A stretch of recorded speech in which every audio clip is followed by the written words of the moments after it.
Good afternoon, football fans, and Happy New Year. Big Al here on this New Year's Eve. It's Wednesday, December 31st, 2025. And what better way to close out the year than with the Week 17 edition of the week that was. We'll be taking a look at the team and player statistical numbers from every game on the Week 17 schedule in the NFL. Also coming up will be my Week 18 power rankings and a look at the latest playoff races in the league going into week number 18. So with that, like, comment, and subscribe to my channel. Ring the bell and get notified every time I go live. And let's dive in to the Week 17 edition of the week that was. And we'll start with the Christmas Day triple header, which began with the Dallas Cowboys defeating the Washington Commanders on Christmas Day by a final of 30-23. With the win, the Dallas Cowboys improved their record to 7-8-1, while the Washington Commanders have now lost 8 in a row. They dropped to 4-12. All right, we'll start off with the quarterbacks. First up for the Cowboys, Dak Prescott went 19 of 37 for 307 yards, averaging 8.3 yards per pass with 2 touchdowns, no interceptions. He would take 6 sacks, though, for 38 yards. He had a 57.9 QBR and a 97.5 passer rating.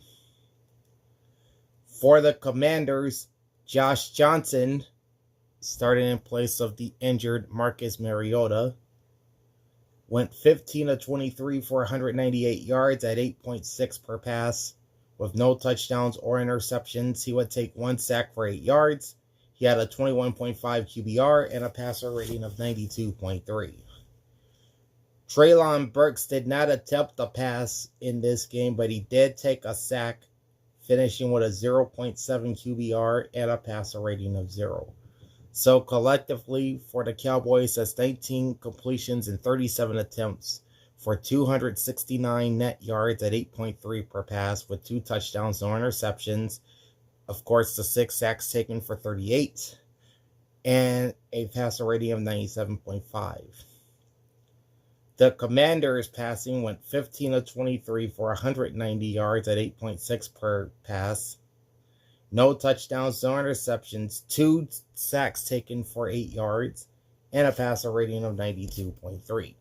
Looking at the ground attacks, first for the Cowboys. Malik Davis, 20 carries, 103 yards, no touchdowns, and an average of 5.2. Javonte Williams, 13 carries, 54 yards, and a touchdown, 4.2 average. Hunter Luepke, 7 carries, 30 yards, 4.3 average, and no touchdowns.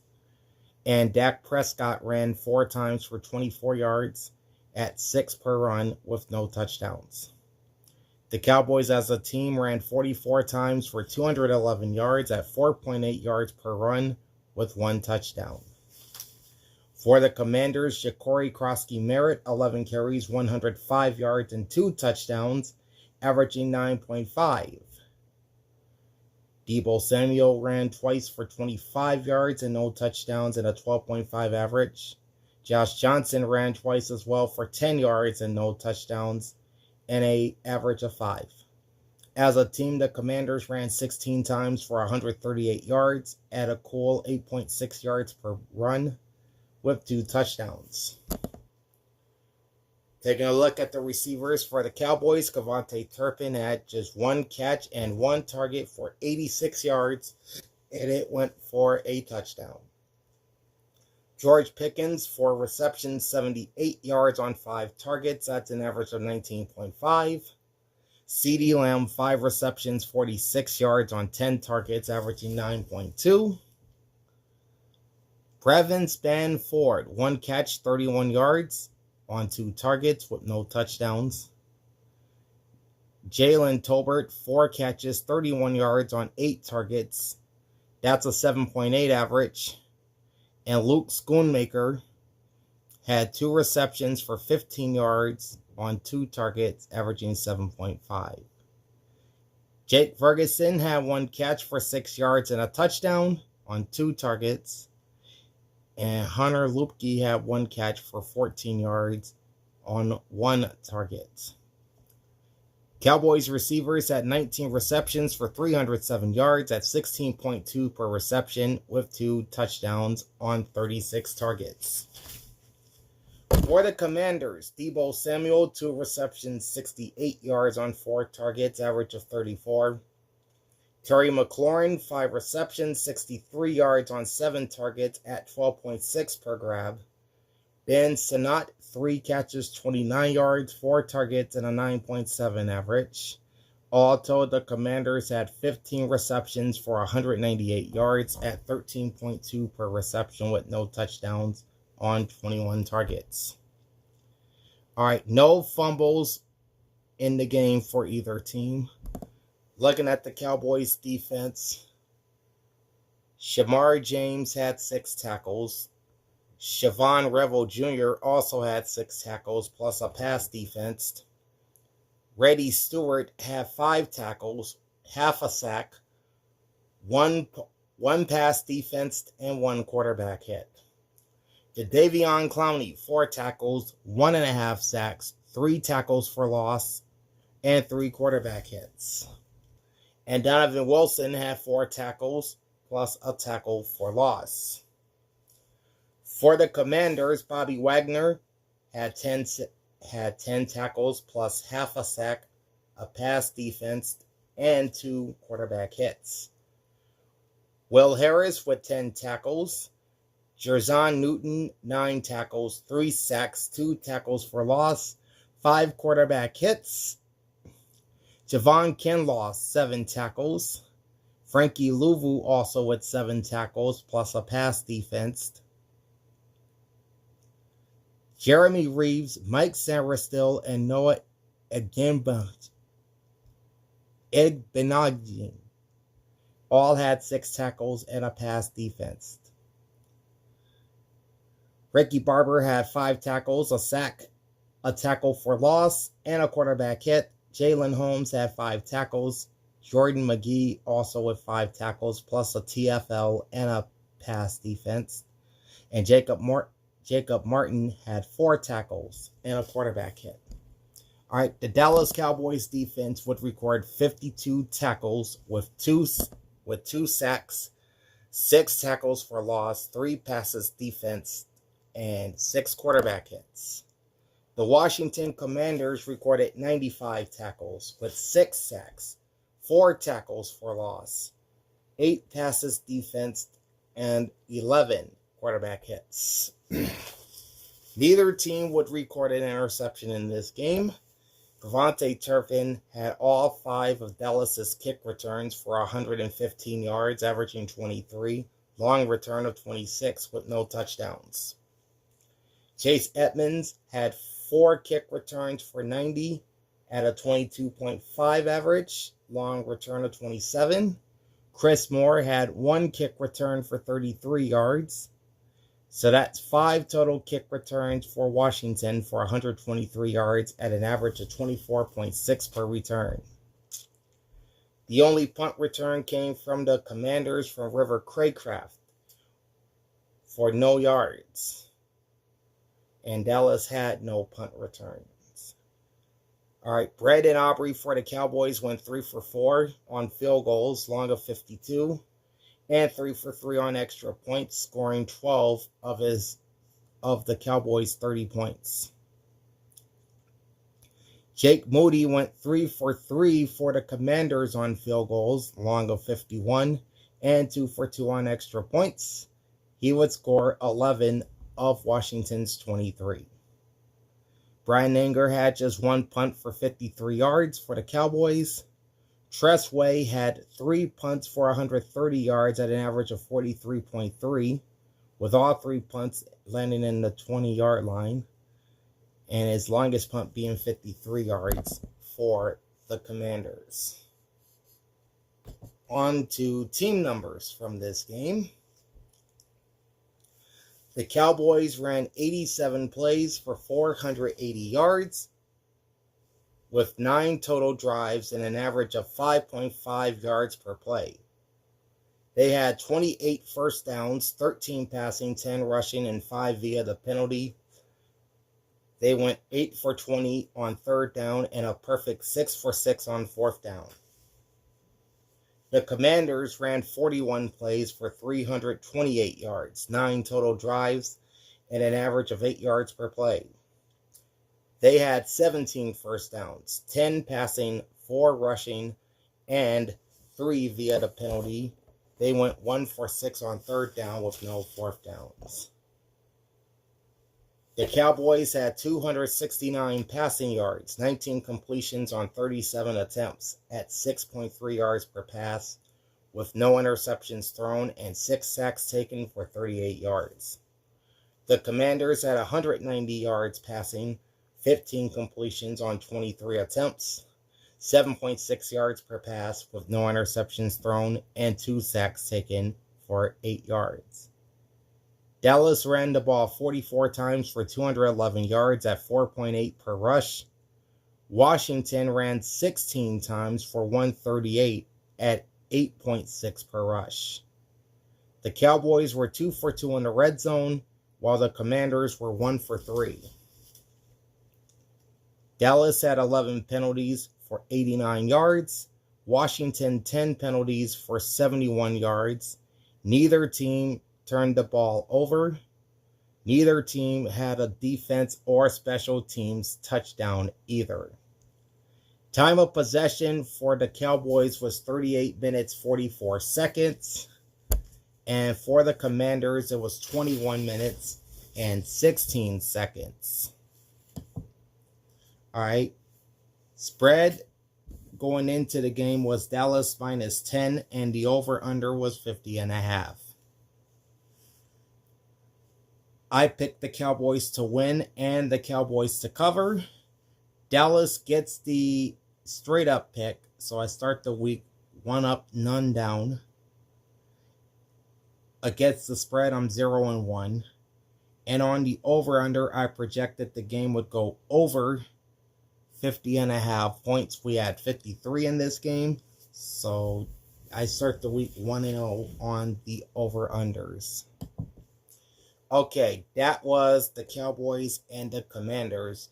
Now we're going to move to game number 2 of the Christmas Day doubleheader, which saw the Minnesota Vikings take down the Detroit Lions by a final of 23-10.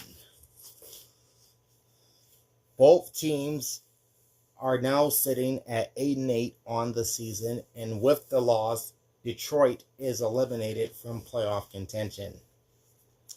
All right, we'll start off with the quarterbacks, beginning with the Vikings. Max Brosmer, just 9 for 16 for 51 yards, an average of 3.2 per pass. With no touchdowns or interceptions, he would take 7 sacks for 48 yards. He finished with a 9 QBR and a passer rating of 62.2. So net passing yards, 9 for 16 for 3 yards. Again, that's 3.2 per pass. No touchdowns or interceptions. Of course, the 7 sacks for 48 yards. And the QB rating is the same at 62.2. For the Lions, Jared Goff was 18 of 29 for 197 yards at 6.8 yards per pass with 1 touchdown, 2 interceptions. He would take 5 sacks for 34 yards. Goff finished with a 28.4 QBR and a passer rating of 64.9, and net yards ended up being 163. All right, looking at the rushing attacks first for the Minnesota Vikings. Jordan Addison had 1 rush for 65 yards, which went for a long-distance touchdown. Aaron Jones carried the ball 18 times for 53 yards at 2.9 per run and a touchdown. Ty Chandler, 7 carries, 24 yards, 3.4 average. And Max Brosmer, 2 for 16 yards at an average of 8. All told, the Vikings ran the ball 28 times for 158 yards at 5.6 yards per run with 2 touchdowns. For the Lions, Jahmyr Gibbs, 17 carries, 41 yards, only an average of 2.4. David Montgomery, 10 carries, 25 yards at 2.5 per run. And Jared Goff ran for 2 yards on 3 attempts at 0.7 per run. The Lions would run the ball 30 times for only 68 yards. That's a 2.3 average with no touchdowns. All right. The Vikings receivers were led by Justin Jefferson, 4 catches, 30 yards on 5 targets, 7.5 per catch. Aaron Jones added 3 receptions for 10 yards on 4 targets at an average of 3.3. Only 9 receptions in this game for the Vikings for 51 yards. That's 5.7 per reception with no touchdowns on only 14 targets. For the Lions, Amon-Ra St. Brown had 8 receptions, 68 yards on 13 targets, averaging 8.5. Isaac TeSlaa, 3 catches, 49 yards, and a touchdown on 4 targets, average of 16.3.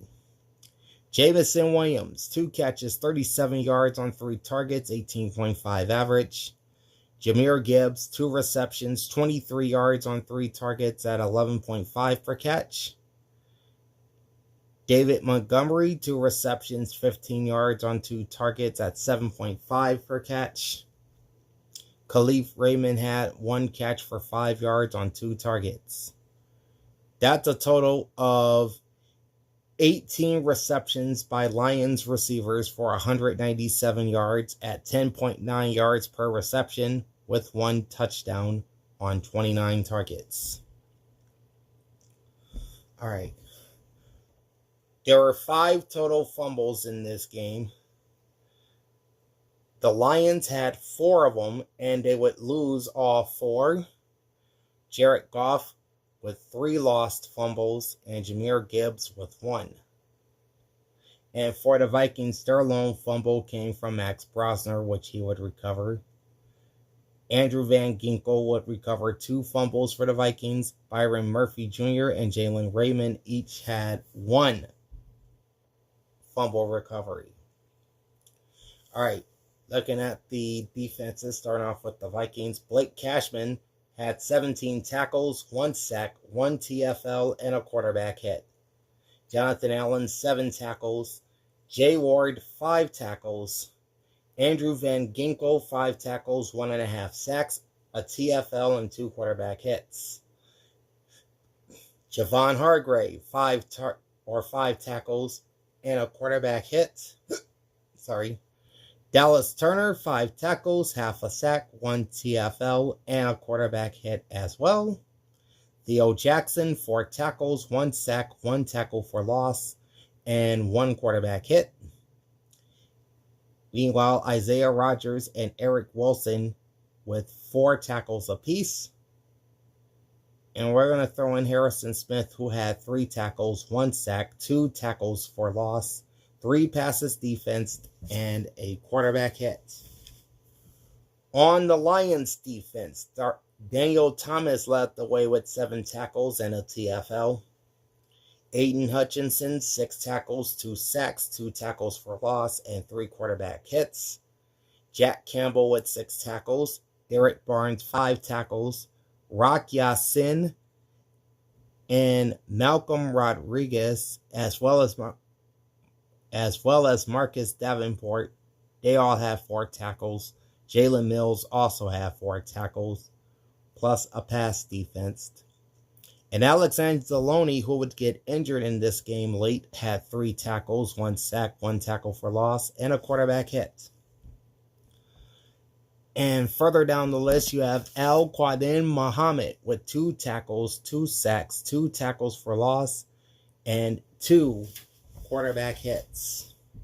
All right, the Vikings defense had 79 tackles, 5 sacks, 8 tackles for loss, 5 passes defensed, and 8 quarterback hits.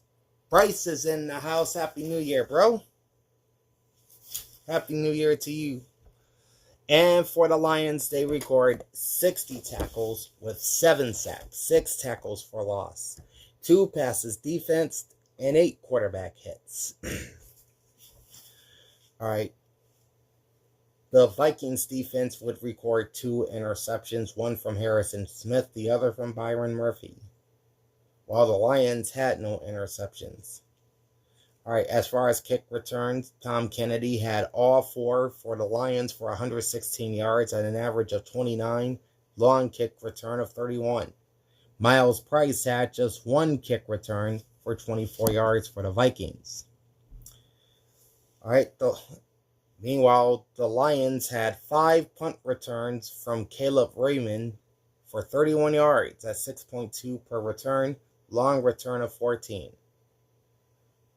All right, for the Lions, Jake Bates was 1 for 1 on field goals, long of 48, 1 for 1 on extra points, scoring 4 points. Will Reichard for the Vikings, 3 for 3 on field goals, long of 56, and 2 for 2 on extra points, as he would score 11 points. Jack Fox for the Lions had 3 punts for 159 yards at an average of 53 with 1 touchback, 2 inside the 20-yard line. His longest punt was 70 yards. And for the Vikings, Ryan Wright had 7 punts for 358 yards. That's 51.1 per punt, with 2 touchbacks and 2 punts inside the 20-yard line. His longest was 63. Okay, team numbers now.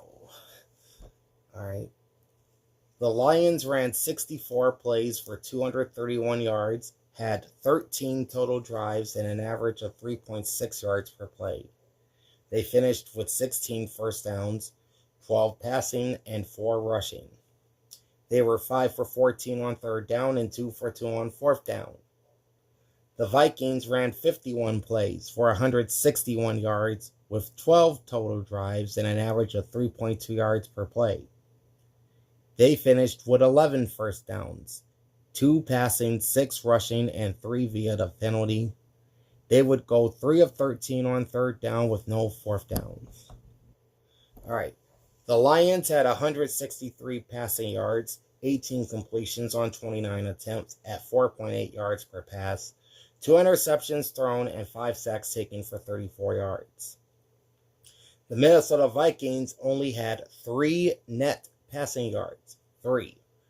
9 completions on 16 attempts, 0.1 yards per pass, no interceptions thrown, and they would take 7 sacks for 48 yards. The Vikings ran the ball 28 times for 158 yards at 5.6 per rush, while the Lions ran 30 times for 68 at 2.3 per rush. Both teams were 1 for 1 in the red zone. The Lions had 5 penalties for 25 yards. They would have a total of 6 turnovers in this game, 4 fumbles lost, and 2 interceptions. They had no defense or special teams touchdowns. Meanwhile, the Vikings had 3 penalties for 20 yards with no turnovers. Also, no defense or special team scores. Time of possession is 32 minutes, 30 seconds for Detroit, 27 minutes, 30 seconds for Minnesota. Spread was Detroit minus 7.5, over under was 43. I did pick the Lions to win and to cover, and I took the over 43 in this game. There were only 33 points, so I lost all 3 of these picks. Straight up record is now 1-1. ATS is 0-2. And over-under totals are also 1-1. And then rounding out the Christmas Day triple header,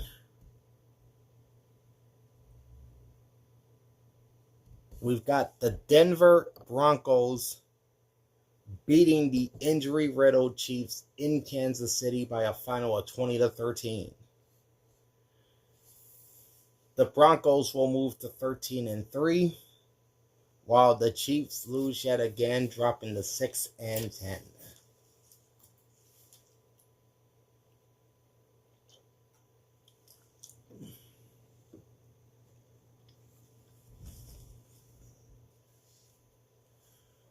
All right, we'll start with the quarterbacks in this one, beginning with the Broncos. Bo Nix was 26 of 38 for 182 yards, 175 net yards, 4.8 yards per reception, or 4.8 yards per pass, I should say. 1 touchdown, 1 interception, 1 sack taken for 7 yards. QBR 77.3. QB rating slightly lower at 76.9. And for the Chiefs, Chris Oladokin, 13 of 22, 66 yards, 3 yards per pass, 1 touchdown, no interceptions, 1 sack taken for 9 yards. He would finish with a 44.3 QB rating and a passer rating of 79. All told, the Chiefs had 57 net passing yards. All right. Looking at the rushing attacks first for the Broncos, R.J. Harvey, 14 carries, 43 yards, and no touchdowns, averaging 3.1. Bo Nix, 9 carries, 42 yards, and a touchdown, 4.7 average. Jaleel McLaughlin, 7 carries, 40 yards, 5.7 average with no scores. Adam Prentice, 2 carries, 3 yards, no touchdowns, 1.5 average. The Broncos would run the ball 32 times for 128 yards, averaging 4 yards per run with 1 touchdown from Nix. For the Chiefs, Kareem Hunt, 7 carries, 38 yards, and a 5.4 average with no touchdowns. Isaiah Pacheco, 9 carries, 32 yards, no touchdowns, 3.6 average. As a team, the Chiefs ran 19 times for 82 yards, 4.3 yards per run with no touchdowns. All right, turning to the Broncos receivers, Cortland Sutton, 4 receptions, 40 yards, 10 targets, average of 10 per catch. R.J. Harvey, 5 catches, 33 yards, and a receiving touchdown on 6 targets at 6.6 per catch. Adam Troutman, 2 for 24 on 2 targets, 12 average. Lil Jordan Humphrey, 2 for 23 on 5 targets at 11.5 per catch. Evan Ingram, 4 catches, 21 yards, 4 targets, 5.3 average. Troy Franklin, 4 for 17 on 4 targets, 4.3 average. Michael Bandy, 2 for 14 yards on 2 targets, 7 average. And Marvin Mims Jr., 3 receptions, 10 yards on 4 targets, 3.3 average.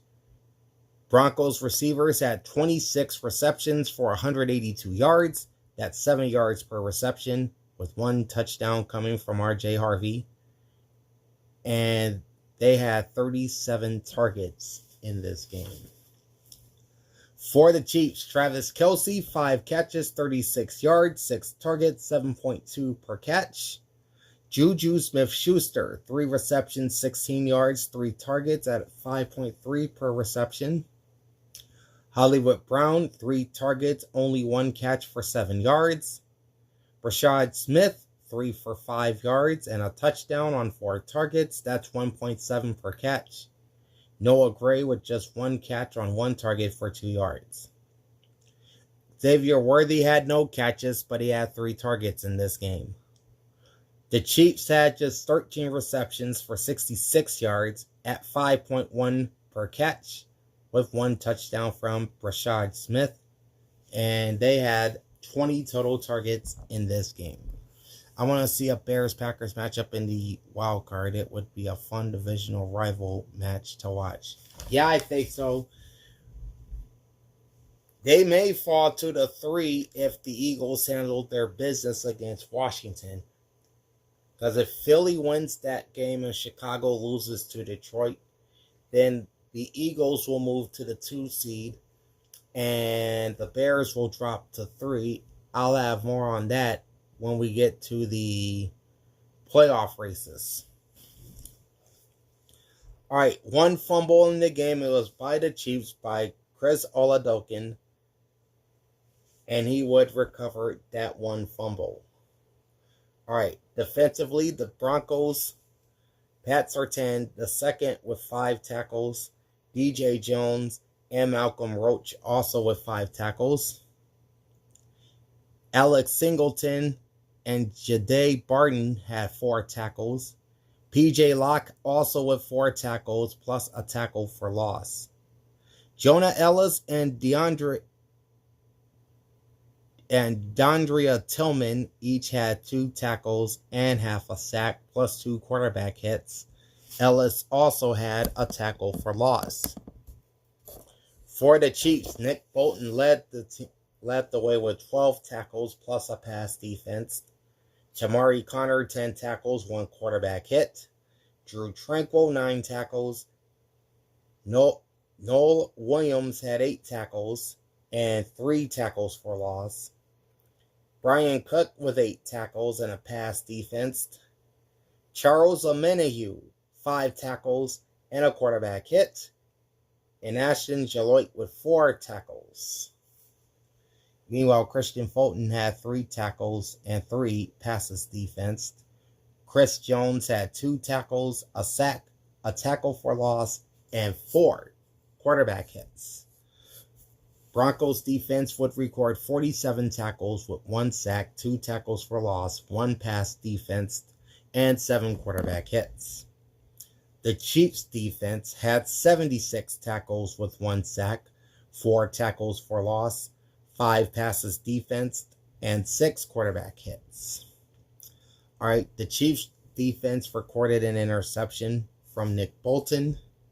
As for kick returns, 2 for 61 yards by Tyler Batty at 30.5 per return. Longest was 34. Rashad Smith had 3 kick returns for the Chiefs for 76 yards at 25.3 per catch, or 25.3 per return. His longest was 30 yards. All right, as for punt returns, the Broncos had 1 from Marvin Mims Jr. for 8 yards. Rashad Smith had 2 punt returns for the Chiefs for 55 yards at 27.5, long return of 44. All right, for the Broncos, Will Lutz was 2 for 2 on field goals, long of 30, and 2 for 2 on extra points. He would score 8 points in this game. Harrison Butker for the Chiefs would score 7. He went 2 for 2 on field goals, long field goal of 53, and 1 for 1 on extra points. As for the punting situation, Jeremy Crawshaw had 2 punts for 103 yards. That's 51.5 per return, or 51.5 per punt, rather, with 1 inside the 20-yard line. His longest punt was 58 yards. And for Kansas City, Matt Araiza, 3 punts, 171 yards, 2 touchbacks, 1 inside the 20-yard line, long punt of 62 yards. Jumping over to the team numbers in this game. The Broncos ran 71 plays for 303 yards, 8 total drives, and an average of 4.3 yards per play. They would have 22 first downs in this game, 12 passing, 9 rushing, and 1 via the penalty. They went 11 of 18 on 3rd down and 1 for 1 on 4th down. And for the Chiefs, they ran 42 plays for 139 yards with 8 total drives and an average of 3.3 yards per play. They had 10 first downs, 4 passing, 5 rushing, and 1 via the penalty. Kansas City went 4 of 11 on 3rd down and 1 for 2 on 4th down. The Broncos had 175 passing yards, 26 completions on 38 attempts, 4.5 yards per pass, with 1 interception thrown and 1 sack taken for 7 yards. The Chiefs had just 57 net passing yards, 13 completions on 22 attempts, 2.5 yards per pass, no interceptions thrown, and they would take 1 sack for 9 yards. As for the Broncos, they ran 32 times for 128 yards at an even 4 yards per rush. The Chiefs ran 19 times for 82 yards at 4.3 per rush. Denver was 2 for 4 in the red zone. Kansas City 1 for 1. 5 penalties, 57 yards for the Broncos. Their 1 turnover was the interception. They had no defense or special teams touchdowns. 2 penalties, 10 yards for the Chiefs with no turnovers, no defensive touchdowns or special teams touchdowns. Time of possession, 39 minutes, 28 seconds for the Broncos and 20 minutes, 32 seconds for the Chiefs. The spread in this one was Denver minus 13.5, and the over-under was 36.5. I took the Broncos to win and the Chiefs to cover. So I go to 2-1 straight up and 1-2 ATS. And on the over-under, I projected the game would go under 36.5 points. We had only 33 in this game. So now on over-unders, I'm 2-1. So that's the Christmas triple header. Now we have the Saturday doubleheader, and we'll kick things off with the Houston Texans and that stingy defense shutting down Justin Herbert and the Los Angeles Chargers 20-16. Houston improves its record to 11-5, while the Chargers fall to 11-5. And with LA's loss, the Denver Broncos will lock up the AFC West title.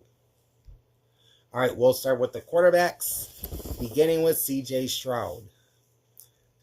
16 of 28 for 244 yards, 8.7 yards per pass, 2 touchdowns and 2 interceptions, no sacks taken. He had a 52.4 QBR and an 80.1 passer rating. For the Chargers, Justin Herbert, 21 of 32, 236 yards, 7.4 yards per pass, 1 touchdown, 1 interception, 5 sacks taken for 35 yards, 46.7 QBR, passer rating of 84.9. Net passing yards for the Chargers is 201 and 244 for the Texans. On the ground, the Houston Texans were led by Woody Marks, 19 carries, 71 yards, no touchdowns, 3.7 average. Jawar Jordan, 8 carries, 36 yards, and an average of 4.5. The Texans would run the ball 34 times for 118 yards at 3.5 yards per rush with no touchdowns. For the Chargers, Justin Herbert had 6 carries, 37 yards, no touchdowns, and a 6.2 average. Omarion Hampton, 14 carries, 29 yards, and a touchdown at an average of 2.1. All told, 22 carries for the Chargers for 74 yards, and 1 touchdown at 3.4 per run. Moving on to the Texans receivers, Jaden Higgins, 2 catches, 88 yards, and a touchdown on 4 targets. That's an average of 44. Nico Collins, Go Blue, former Michigan Wolverine, 3 receptions, 57 yards on 4 targets. That's an average of 19. Jalen Knoll, 3 for 54 yards on 4 targets and a touchdown for an average of 18. Xavier Hutchinson, 2 for 21 on 3 targets. That's 10.5 per catch. Dalton Schultz, 3 for 19 yards, 4 targets, 6.3 average.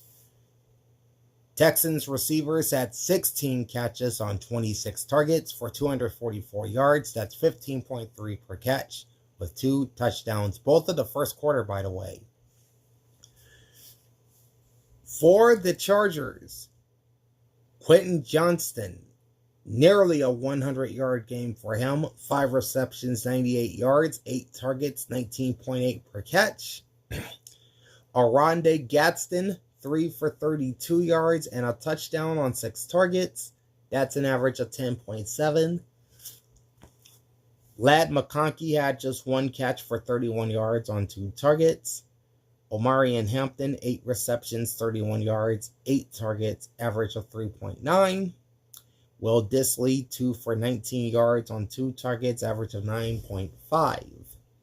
Chargers receivers had 21 receptions on 31 targets for 236 yards. That's 11.2 per pass, or 11.2 per catch, I should say, with the one touchdown coming from Gadsden. All right, the Texans had just one fumble by Dalton Schultz. The Chargers had two fumbles, both by Justin Herbert. All right, on the Texans defense, Henry Tool led the way with 12 tackles plus a TFL. Kamari Lassiter, 6 tackles and a pass defense. Same numbers for Azeez Al-Shire. Jalen Petrie, 5 tackles and a pass defense. Kavon Wallace, 5 tackles and a TFL. Danielle Hunter, 4 tackles, 1 sack and a TFL, plus 2 quarterback hits. Tremon Smith, 4 tackles. Tommy Togiel also with 4 tackles. On the Chargers side, Danion Henley led the team with 10 tackles. Derwin James, 8 tackles and a pass defense. Tarheeb Steele, 6 tackles and a tackle for loss. Delshon Phillips, 6 tackles. Tony Jefferson, 4 tackles and a TFL, plus a quarterback hit. And Khalil Mack with 4 tackles and a TFL. All right, the Texans defense would record 67 tackles with 5 sacks, 8 tackles for loss, 5 passes defense, and 8 quarterback hits. The Chargers had 66 tackles, no sacks, 5 passes defense, 5 tackles for loss, and only 1 quarterback hit. All right. The Chargers defense would record 2 tackles, one by Derwin James for 7 yards, the other by Elijah Moden for no gain. The Texans had 1 interception, and that came from Azeez Al-Shire. All right, as for kick returns, the Texans had 4 for 78 yards, 19.5 average. Jalen Knoll had 2 for 41 at an average of 20.5. His long return was 23. Tremon Smith had 2 kick returns for 37 yards at 18.5 per return. His longest was 25. The Chargers had 3 kick returns for 83 yards at an average of 27.7. Jarrett Patterson had 2 kick returns for 58 yards, average of 29, long return of 34. And Keandre Lambert-Smith had the other kick return for LA for 25 yards. As for punt returns, the Texans had 1 from Jalen Knoll for 4 yards, while the Chargers had a pair of punt returns from Ladd McConkey for 13 yards at an average of 6.5. Kaimi Fairbairn for the Texans went 2 for 2 on field goals, long of 44, and 2 for 2 on extra points with 8 points scored. And Cameron Dicker for the Chargers went 1 for 2 on field goals, long of 27, and 1 for 2 on extra points. He would score 4 of LA's 16. For the Houston Texans, Tommy Townsend with 5 punts, 252 yards, 50.4 average, 4 punts inside the 20-yard line, long punt of 56. And for the Chargers, J.K. Scott, 7 punts at 273 yards. That's 39 yards per punt with 1 inside the 20-yard line. His longest punt was 49 yards. All right, moving on to the team numbers. The Texans ran 62 plays for 362 yards, 13 total drives, averaging 5.8 yards per play. They had 16 first downs, 8 passing, 5 rushing, and 3 from penalties. They went 3 of 11 on third down with no fourth downs. And for the Chargers, they ran 59 plays for 275, 12 total plays, 4.7 yards per play, with 16 first downs, 11 passing, 2 rushing, and 3 from penalties. They would go 6 for 15 on third down and also had no fourth downs. All right, the Texans had 244 passing yards, 16 completions on 28 attempts at 8.7 per pass, 2 interceptions thrown, and no sacks taken. The Chargers had 201 passing yards, 21 completions on 32 attempts, 5.4 yards per pass, 1 interception thrown, and 5 sacks taken for 35 yards. Houston ran the ball 34 times for 118 at 3.5 per rush. LA ran the ball 22 times for 74 yards at 3.4 per rush. The Chargers were 2 for 5 in the red zone. Meanwhile, the Texans had no red zone trips in this one. 8 penalties, 70 yards for the Texans. Their 2 turnovers were from interceptions. 3 penalties, 25 yards for the Chargers. Their 1 turnover was also from an interception. Neither team had a defense or a special teams touchdown. Time of possession nearly split down the middle. Advantage goes to the Texans at 30 minutes, 21 seconds. And for the Chargers, 29 minutes and 39 seconds. Spread in this game as of Wednesday was LA -2 and the over-under was 39.5. This was probably my pick, my best picks of the week, as I took Houston to win and to cover. And I projected the game would go under 39.5 points. We had 36 points in this one. All right, so my straight up record goes to 3-1. ATS is 2-2. And over-unders are 3-1 as well. And then the last game on the Saturday doubleheader saw the Baltimore Ravens keep their playoff and AFC North title hopes alive by thrashing the Green Bay Packers at Lambeau Field 41-24. The Ravens moved to 8-8, setting up a winner-take-all battle for the AFC North next week in Pittsburgh. Meanwhile, the Packers dropped to 9-6-1. This is their 3rd straight loss. Beginning with the quarterbacks, Tyler Huntley in for Lamar Jackson. He went 16-20 for 107 yards. Really didn't have to do that much.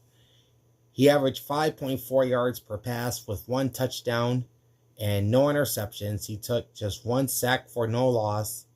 He had a 91 QBR and a 105.6 QB rating.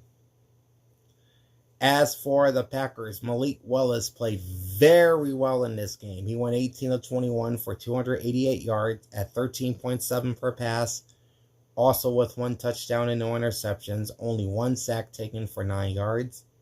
He had a 94.5 QBR and a passer rating of 134.6. This is before he would get injured. Clayton Tune had to come in for the rest of the game, went just 1 for 4 for 8 yards. At 2 yards per pass, no touchdowns and 1 pick. He was sacked once for 3 yards, 0.1 QBR, and a 0 passer rating. So that's 107 net yards for the Ravens and 284 for the Packers on 19 completions and 25 attempts at 11.8 per catch or 11.8 per pass. 1 touchdown thrown by Willis, 1 interception thrown by Tune. Collectively, they would take 2 sacks for 12 yards and have a QB rating of 111.4. Looking at the rushing games, Derrick Henry is my offensive player of the week for the Baltimore Ravens. 36 carries, 216 yards, and 4 touchdowns, averaging 6 yards per run. Tyler Snoop Huntley, 8 carries, 60 yards, and a 7.5 average. And Keaton Mitchell, 9 carries, 31 yards, at 3.4 per run. All told, the Ravens ran 53 times for 307 yards at 5.8 per rush, and all 4 rushing touchdowns coming from King Henry.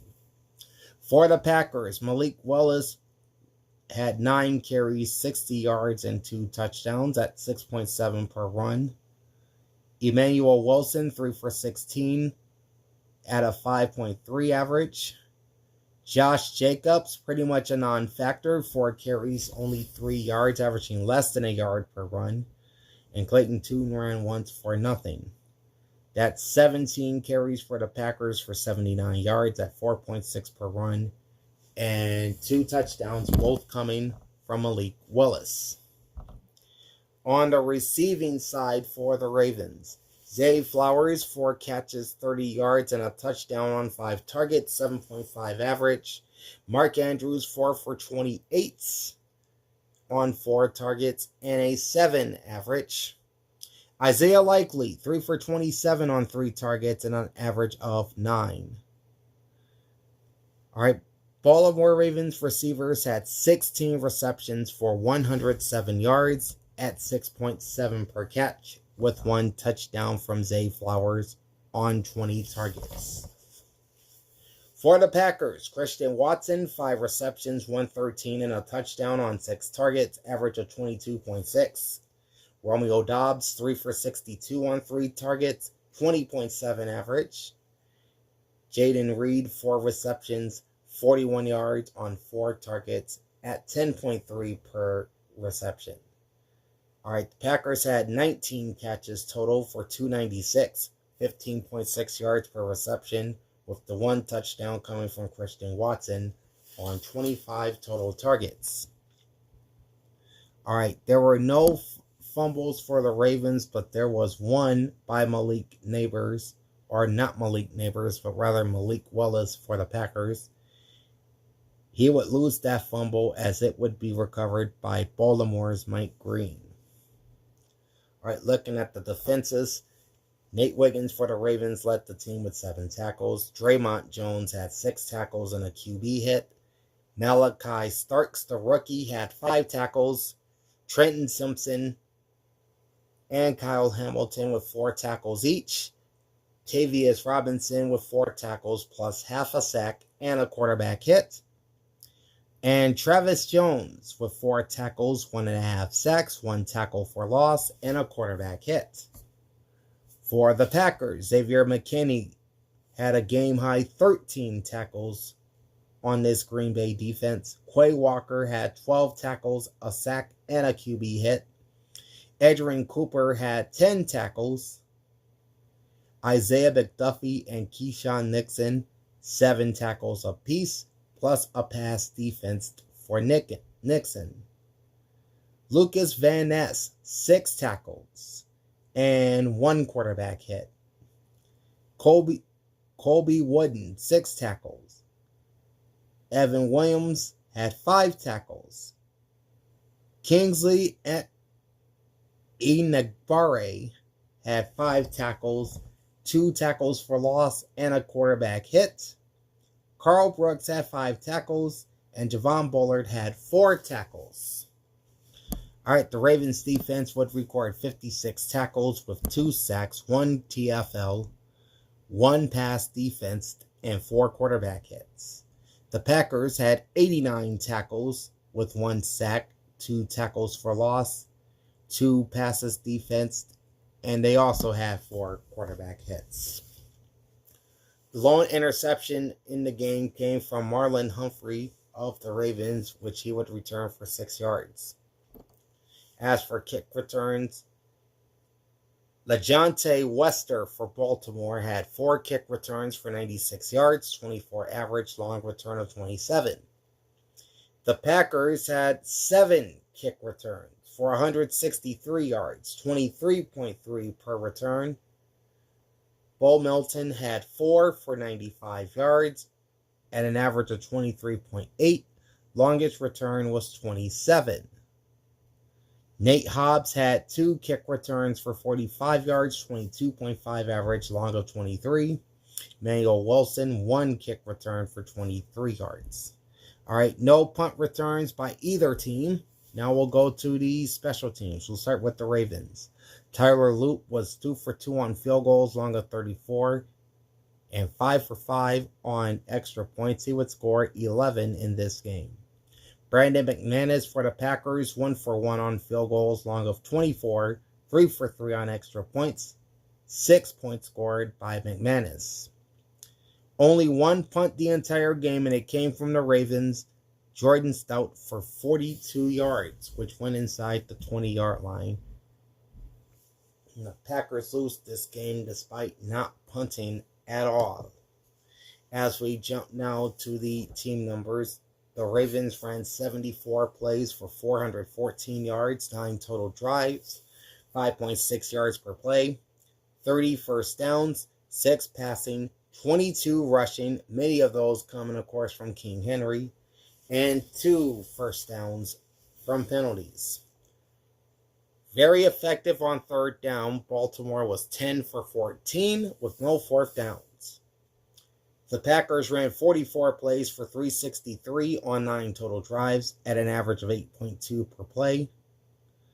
They had 18 first downs, 12 passing, 4 rushing, and also 2 first downs via the penalty. They went only 3 for 6 on third down and 0 for 2 on fourth down.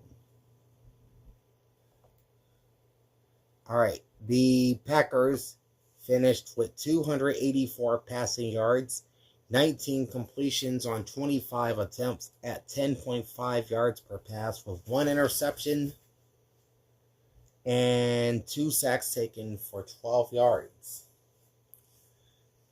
Meanwhile, the Ravens had just 107 passing yards, 16 completions on only 20 attempts, 5.1 yards per pass, no interceptions thrown, and only 1 sack taken for no yards. However, Baltimore ran the ball effectively. 53 carries for 307 yards, 5.8 yards per run. Packers just 17 rush attempts for 79 at 4.6 per run. Baltimore was 4 for 6 in the red zone. Green Bay 1 for 2. The Ravens had 6 penalties for 45 yards with no turnovers. The Packers had 5 penalties for 38 yards, 2 turnovers, including an interception and a lost fumble. Neither team had a defensive or special teams touchdown. Time of possession is a little more than 2-1 to the Baltimore Ravens at 40 minutes, 16 seconds. While the Packers only possessed for 19 minutes and 44 seconds. All right, spread in this game was Green Bay -3, over-under was 40.5. I took the Packers to win and to cover, lost both of those picks. So now my straight-up record drops to 3-2, ATS 2-3. But over-unders are 4-1 as I projected the game to go over 40.5 points. They went well over that number as 65 points were scored. All right, so that's the Saturday doubleheader. Before we get into the Sunday action, you're watching the week that was, as we're taking a look at the player and team statistical numbers from Week 17 in the National Football League. Also coming up, my Week 18 power rankings and a look at the playoff picture across the league. Like, comment, and subscribe to my channel. Ring the bell and get notified every time I go live. And let's dive into the Sunday action, shall we? Starting off with the Cincinnati Bengals thrashing the Arizona Cardinals by a final of 37-14. All right, the Bengals are now 6-10 on the season as they win back-to-back games for the first time since the start of the year. The Cardinals, meanwhile, dropped to 3-13. This is, I think, their 8th straight loss. Okay, starting off with the quarterbacks. We'll begin with the Bengals. Joe Burrow started the game, went 24-31 for 305, 9.8 yards per pass, 2 touchdowns, no interceptions, 3 sacks taken for 20 yards. He would finish with a 71 QBR and a passer rating of 129.1. Joe Flacco came in garbage time, went 3 for 5 for 24 yards at 4.8 per pass, with no touchdowns or interceptions. He didn't take a sack either. He had a 77.4 QBR, passer rating of 72.1.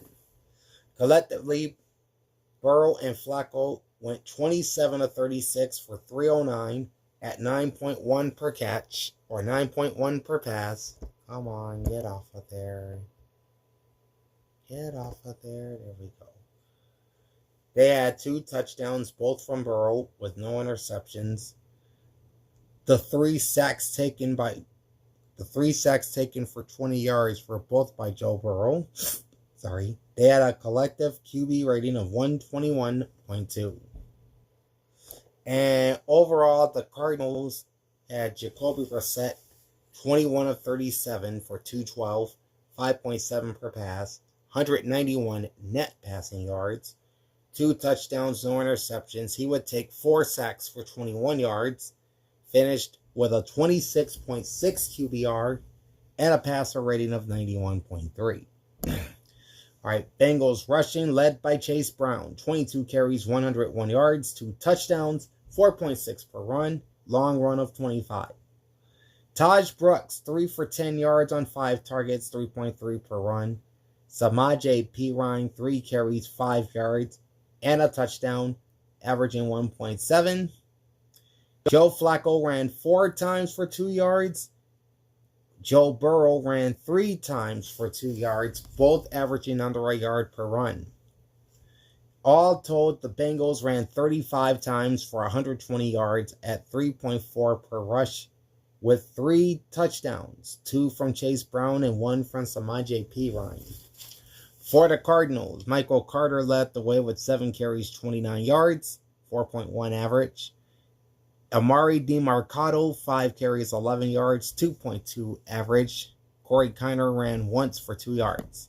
That's only 13 rush attempts for the Arizona Cardinals for 42 yards. That's 3.2 yards per run with no touchdowns.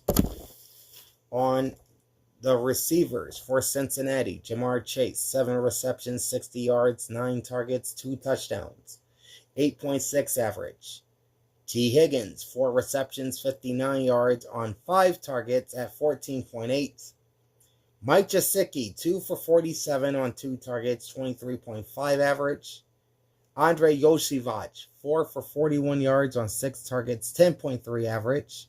Chase Brown would add 3 receptions for 40 yards on 3 targets at 13.3 per catch.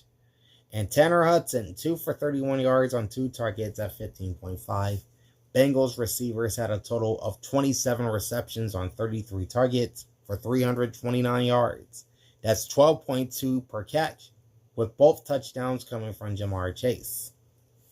For the Cardinals, Michael Wilson, 5 receptions, 89 yards, and a touchdown, 17.8 per catch. Trey McBride, 10 for 76 and a touchdown on 13 targets at 7.6 per catch. And history was made by Trey McBride as he becomes the single season record holder for receptions by a tight end in NFL history. He has 119 after this game, so congratulations to Trey McBride. Meanwhile, Xavier Weaver had 2 catches for 24 yards on 3 targets at 12 per catch. Michael Carter, 2 for 14 on 4 targets at 7 per catch. Amari DiMarcado, 2 for 9 on 3 targets at 4.5 per catch. Elijah Higgins and Marvin Harrison Jr. had just 1 target in the game, but no catches. The Cardinals finished with 21 receptions for 212 yards, 10.1 yards per catch, with 2 touchdowns, 1 from Wilson and the other from McBride, and they had 35 targets. All right, there were no fumbles by either team. Looking at the Bengals defense, Joel Giles-Harris led the team with 7 targets. Miles Murphy, 6 targets, or 6 tackles, I should say, with 1 sack, 1 TFL, and a quarterback hit. Demetrius Knight, 5 tackles for the rookie. Geno Stone had 4 tackles. Cedric Johnson, 4 tackles, 1 sack, 1 TFL, and a quarterback hit. TJ Slayton Jr., 3 tackles, 1 sack, 1 TFL, and 1 quarterback hit. And a little bit down the line here, Barrett Carter, 3 tackles with a pass defense and a quarterback hit. On the Cardinals side, Cody Simon led the team with 15 tackles with half a sack and a QB hit. Dadrion Taylor Demerson had 9 tackles. Denzel Burke with 6 tackles, 1 TFL, and 2 passes defense. Darren Hall, 6 tackles. Zachary Carter, 5 tackles. Akeem Davis Gaither with 5 tackles as well, plus a pass defense. Darius Robinson had 5 tackles, while Will Johnson and Jalen Thompson each had 4 tackles. All right, the Bengals would record 54 tackles with 4 sacks, 4 TFLs, 6 passes defense, and 8 QB hits. 85 tackles for the Cardinals defense with 3 sacks, 3 TFLs, 4 passes defense, and 5 QB hits. Neither team recorded an interception in this one. As for kick returns, you had 6 for the Cardinals for 159 yards, 26.5 average. 5 of those kick returns coming from Steven Sims for 132 yards, 26.4 average, long return of 31 yards. And Xavier Weaver had 1 kick return for 27. Only 1 kick return for the Bengals, and that was from Keyshawn Williams for 28 yards. As for punt returns, you had 5 for the Bengals for 56 yards at 11.2 and a long punt of 40, or a long return rather, of 43. All of that courtesy of Keyshawn Williams. The Cardinals had the 1 punt return from Steven Sims for 5 yards. For the Cardinals, Chad Riley, no field goals and 2 for 2 on extra points. And for the Bengals, Evan McPherson, 1 for 1 on field goals. Long one of 57. 4 for 5 on extra points. He would score 7 points, while Ryland would score only 2 points. Matt Hawk for the Cardinals had 6 punts, 326 yards, 54.3 per punt. 3 of those landing inside the 20-yard line. Long punt of 63 yards. Ryan Radkow, 2 punts, 85 yards, 42.5 average, 1 inside the 20. Long punt of 43. On now to the team stats. All right, the Bengals ran 74 plays for 429 yards with 10 total drives, averaging 5.8 yards per play.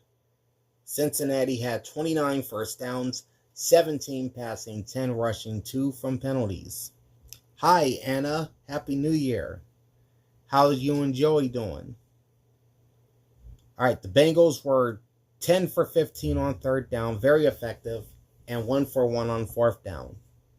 The Cardinals ran 54 plays for 233 with 9 total drives, averaging just 4.3 per play. They had 12 first downs, 9 passing, and 3 rushing. They went 3 of 13 on 3rd down and 3 for 4 on 4th down.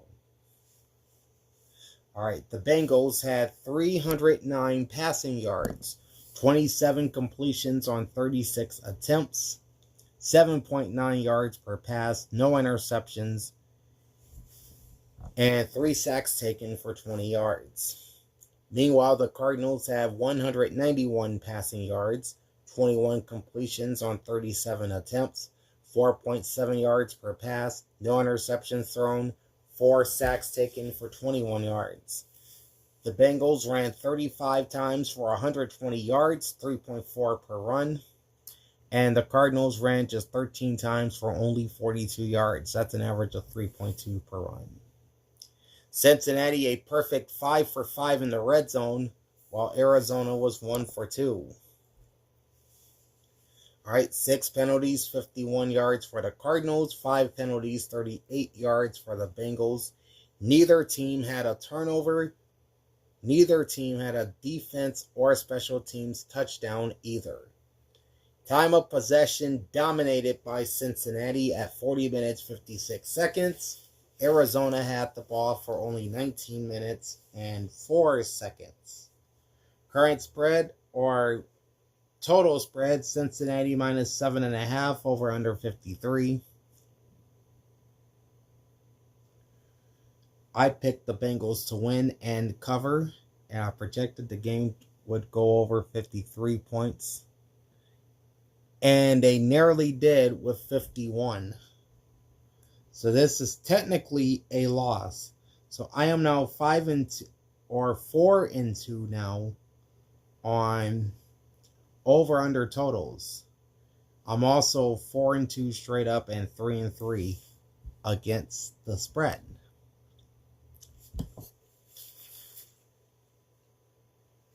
All right, the next 2 games are both divisional matchups.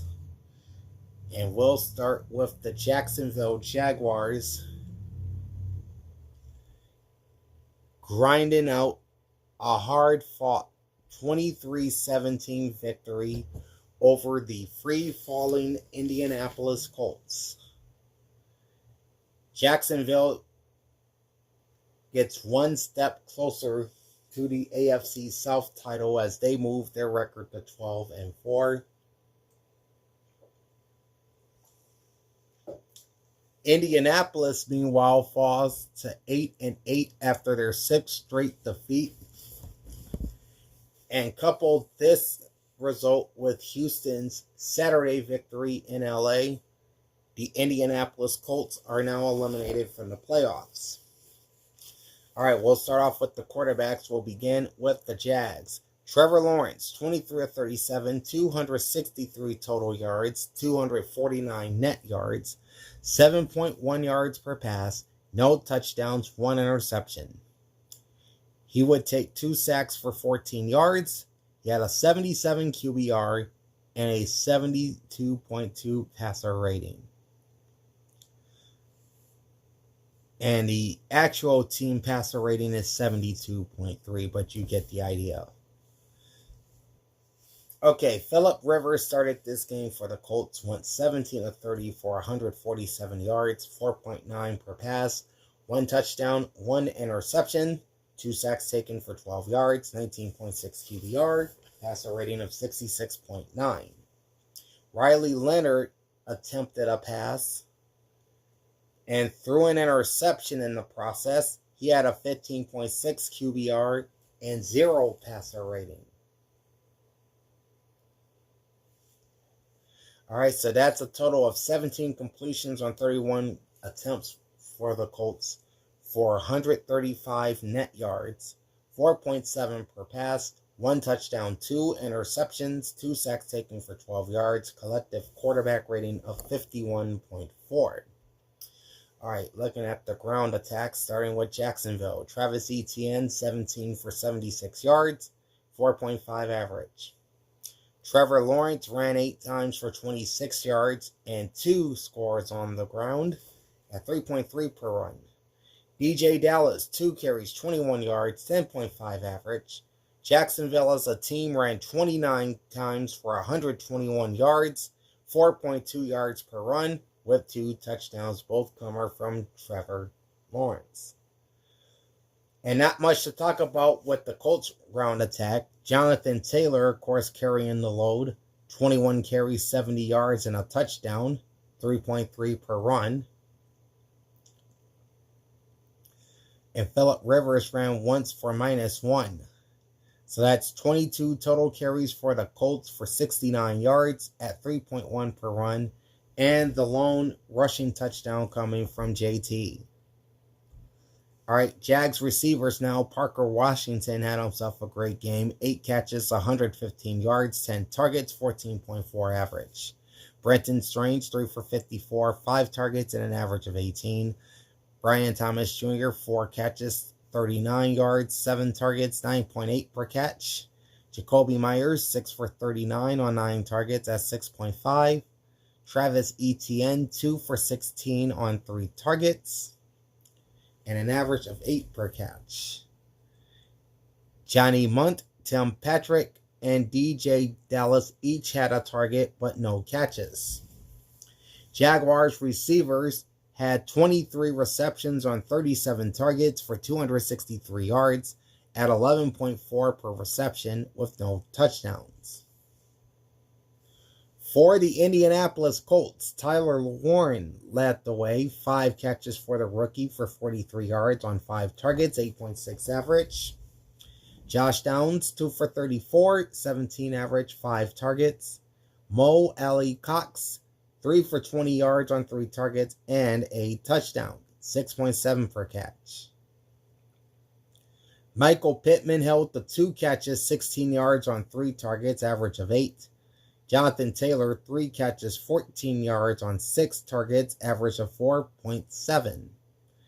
Colts receivers had 17 receptions on 29 targets for 147 yards, 8.6 yards per reception, with the 1 touchdown coming from Mo Alley-Cox. All right, the Jaguars did have a lost fumble in this game from Jacoby Myers that would be recovered by Samson Ebukam of the Colts. Defensively for Jacksonville, Foye Oluokun, 12 tackles. Monteric Brown, 6 tackles and 2 passes defense. Josh Hines-Allen, 6 tackles, 1 sack, 1 tackle for loss, 1 pass defense, and a quarterback hit. Andrew Wingard, 5 tackles and a TFL. Devin Lloyd, 5 tackles, a pass defense, and a QB hit. Trayvon Walker, 4 tackles, 1 sack, 2 TFLs, and 3 QB hits. And Eric Murray had 4 tackles and a pass defense. For Indy, Nick Cross had 12 tackles, a TFL, and a quarterback hit. Kenny Moore II with 10 tackles and 2 TFLs. Jermaine Pratt and Cameron Mitchell each had 7 tackles and 2 passes defensed. Meanwhile, 5 tackles by Zaire Franklin and 4 tackles for Cam Bynum and Grover Stewart, who also added 2 quarterback hits. All right, so Jags defense had 55 tackles with 2 sacks, 4 tackles for loss, 8 passes defensed, and 5 quarterback hits. The Colts defense had 71 tackles, 2 sacks, 6 tackles for loss with 8 passes defensed, and 7 quarterback hits. All right. Jacksonville's defense would record 2 interceptions, 1 from Jerrion Jones, returned for 13 yards, and 1 from Antonio Johnson. The Colts had 1 interception courtesy of Jermaine Pratt. As for kick returns, Jacksonville had 4 for 120 yards at an average of 30. 2 from DJ Dallas for 62 yards, and 2 from LaQuint Allen Jr. for 58. The Colts had 3 kick returns for 129 yards, all from Ashton Doolin. At an average of 43, he had a 55-yard return in this game as well. All right, the Jaguars had 3 punt returns from Parker Washington for 10 yards. That's 3.3 per return. The Colts had 1 from Josh Downs for no gain. All right, on to the special teams, or continuing with the special teams. Cam Little for the Jaguars ended up 3 for 3 on field goals, long of 53. 2 for 2 on extra points. He would score 11 of Jacksonville's 23 points. Blake Grupe, 1 for 1 for the Colts on field goals, long of 33, and 2 for 2 on extra points. He would score 5 of Indy's 17 points. As for the punters, Logan Cook for the Jaguars, 2 punts, 127 yards, 63.5 average. 1 touchback and 1 inside the 20-yard line. Long punt of 66. So this pretty much tells you that he had 2 punts travel at least 60 yards. And for the Colts, Rigoberto Sanchez with 4 punts for 192 yards. That's an average of 48 with 2 inside the 20-yard line. His longest punt was 54 yards. As we move on to the team numbers. All right, the Jaguars ran 68 plays for 370 with 10 total drives and an average of 5.4 yards per play. They had 21 first downs, 12 passing, and 9 rushing. They were 7 of 14 on third down and 1 for 2 on fourth down. And for the Colts, they ran 55 plays for 204 on 11 total drives, averaging 3.7 per run. Or 3.7 per play, rather. They had 16 first downs, 9 passing, 5 rushing, and 2 from penalties. They went 4 of 11 on third down and 0 for 1 on fourth down. Jacksonville had 249 passing yards, 23 completions on 37 attempts at 6.4 per pass, 1 interception thrown, and 2 sacks taken for 14 yards. Indianapolis had 135 passing yards, 17 completions on 31 attempts, 4.1 yards per pass, 2 interceptions thrown, 2 sacks taken for 12 yards. The Jaguars ran 29 times for 121 yards at 4.2 yards per run. And the Colts ran 22 times for 69 yards at 3.1 per rush. The Jaguars finished 2 of 5 in the red zone. The Colts were 2 for 3. You had 6 penalties, 55 yards for Jacksonville, 2 turnovers, 1 interception, and a fumble lost. And 5 penalties, 45 yards for the Colts. Both their turnovers were from interceptions. Neither team had a defensive or a special teams touchdown. Time of possession favored the Jaguars, 32 minutes, 19 seconds. Jags are at 27, or Colts rather, at 27 minutes and 41 seconds. All right, the spread in this game was Jacksonville minus 6.5. The over-under was 48.5. I picked the Jaguars to win and the Colts with the points. So I go to 5-2 straight up and 4-3 ATS. My over-under record is actually now 4-3, as I projected that this game would go over 48.5. And there were only 40 points scored in that game. All right. The next division matchup takes us to the NFC East as the New England Patriots manhandled the New York Jets at MetLife 42-10. All right, New England improves its record to 13-3, while the Jets dropped to 13, or rather, they dropped to 3-13. All right, if Buffalo loses in the late window, New England will capture the AFC East. All right, we'll start off with the quarterbacks, beginning with the Patriots. Drake May, very, very good in this one. 19 of 21, 256 yards, 12.2 yards per pass, 5 touchdowns and no interceptions. I think he's the 4th or 5th Patriot to throw for 5 touchdowns in a game in their history. He would take only 1 sack for a yard. Near perfect QBR of 99.8 and a near perfect passer rating of 157. That's pretty doggone good. Joshua Dobbs, a.k.a. the Pastronaut, would come in after May's solid performance. Dobbs went 3 for 4 for 30 yards, 7.5 per pass. No touchdowns, no interceptions, no sacks taken. He had a 23.2 QBR. What up, Crazy Cajun? Happy New Year, my brother. and a passer rating of 95.8. So collectively, Patriots quarterbacks went 22 for 25 for 285 yards at 11.4 per pass. All 5 touchdowns coming from Drake May with no interceptions, 1 sack for a yard.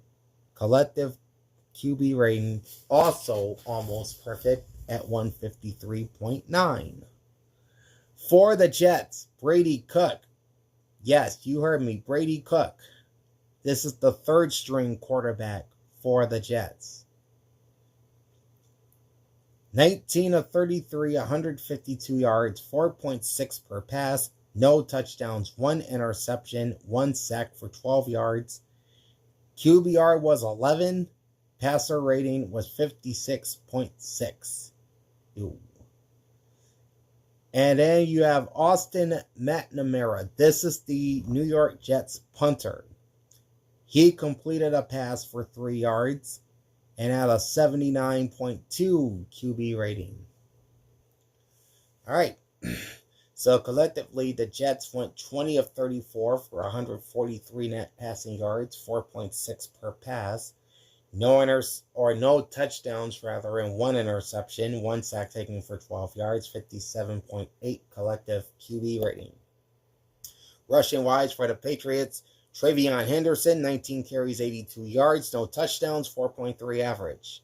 Ramondre Stevenson, 8 carries, 47 yards, and a touchdown, 5.9 average. Drake May ran 3 times for 22 yards at 7.3 per rush. Dearness Johnson, 4 carries, 5 yards, 1.3 per rush. Josh Dobbs, 2 carries, minus 1 yard. That's 36 total rushes for the Patriots for 155 yards, 4.3 per run, with 1 touchdown coming from Stevenson. On the Jets side of things, Breece Hall, 14 carries, 111 yards, and a touchdown, 7.9 average. I think he got injured in this game. Kene Nwangwu. The N is silent, by the way. It's spelled Nwangwu and pronounced Wangwu. 6 carries, 31 yards, no touchdowns, 5.2 average. Isaiah Davis, 3 rushes, 11 yards, 3.7 average, and no touchdowns. All right, the Jets ran the ball 28 times for 164 yards, 5.9 average, with the 1 touchdown coming from Breece Hall. All right, on to the Patriots receivers.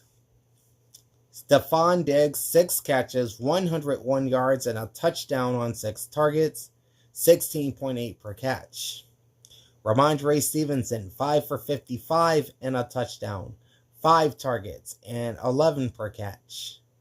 Hunter Henry, 3 catches, 49 yards, and a touchdown on 3 targets. That's 16.3 per catch. Efton Chisholm III, 2 catches, 40 yards, and a touchdown on 2 targets. That's an average of 20 per catch. Kyle Williams, 3 for 20 yards on 5 targets, 6.7 per catch. Austin Hooper, 2 for 11 yards and a touchdown on 2 targets, 5.5 per catch.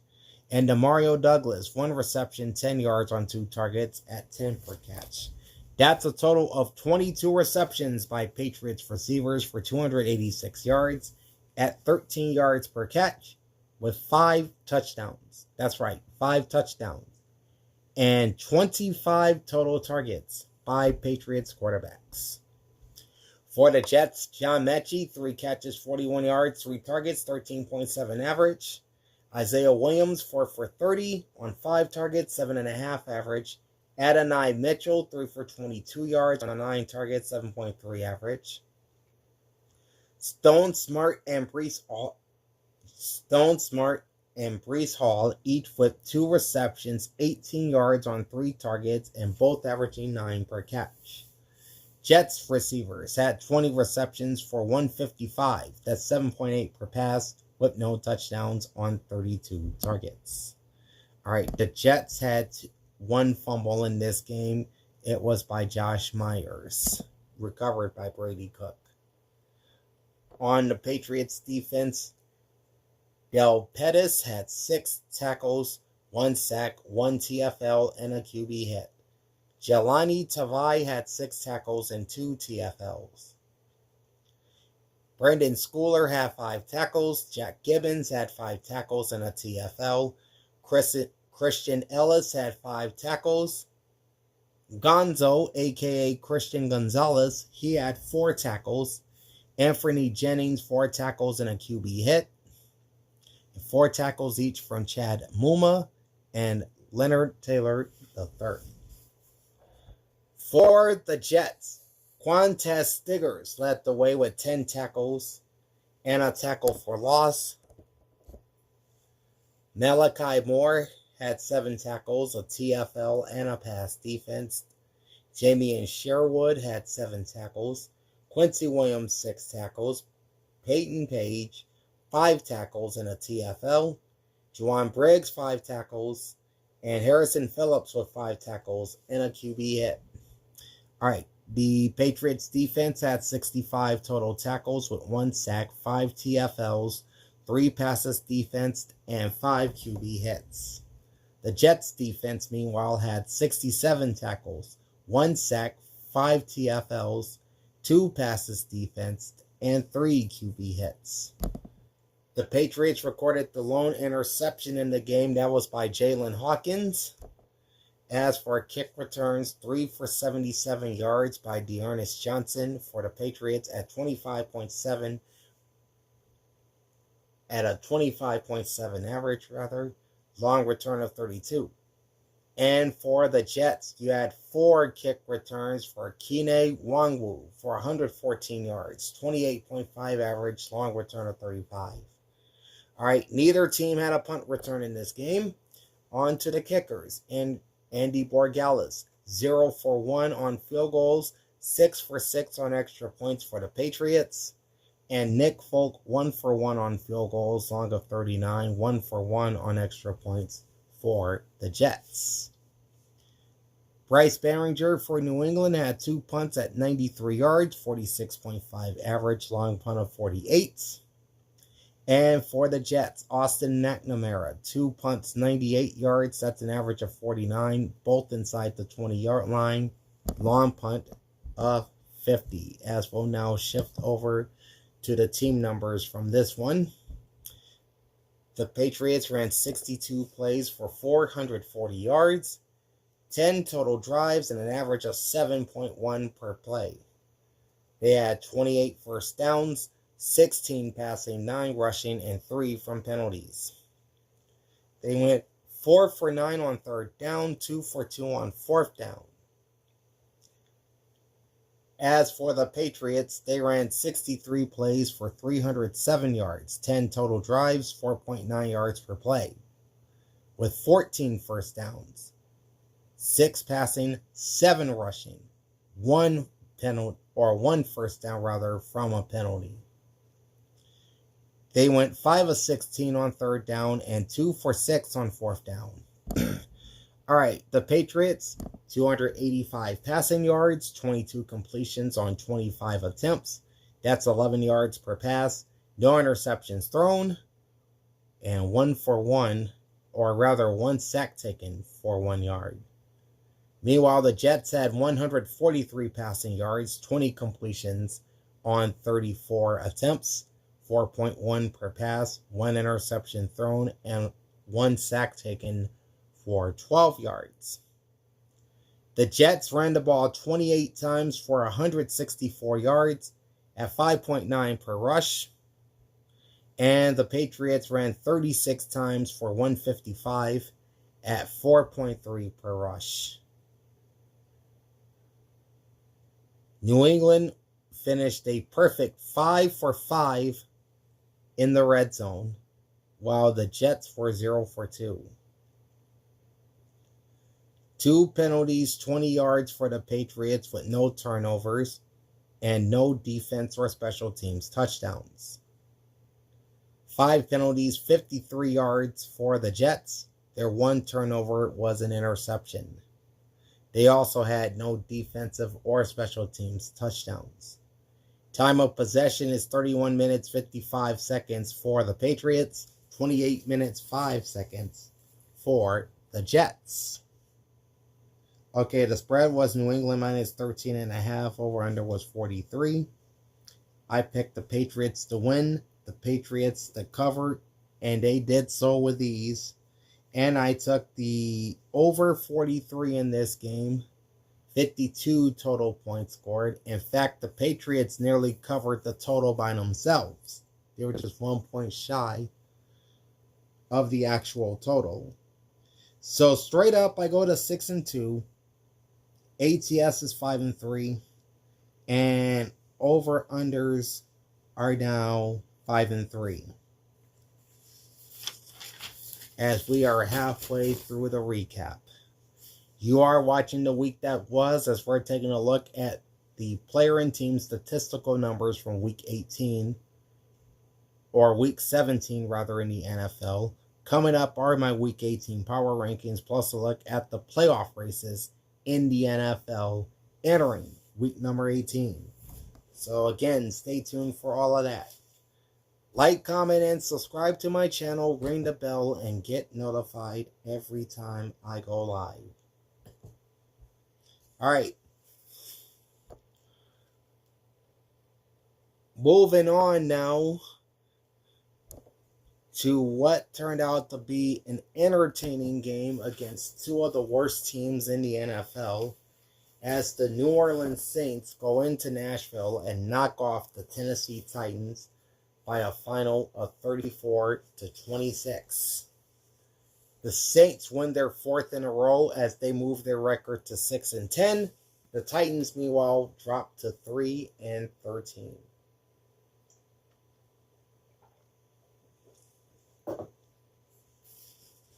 All right, we'll start off with the quarterbacks.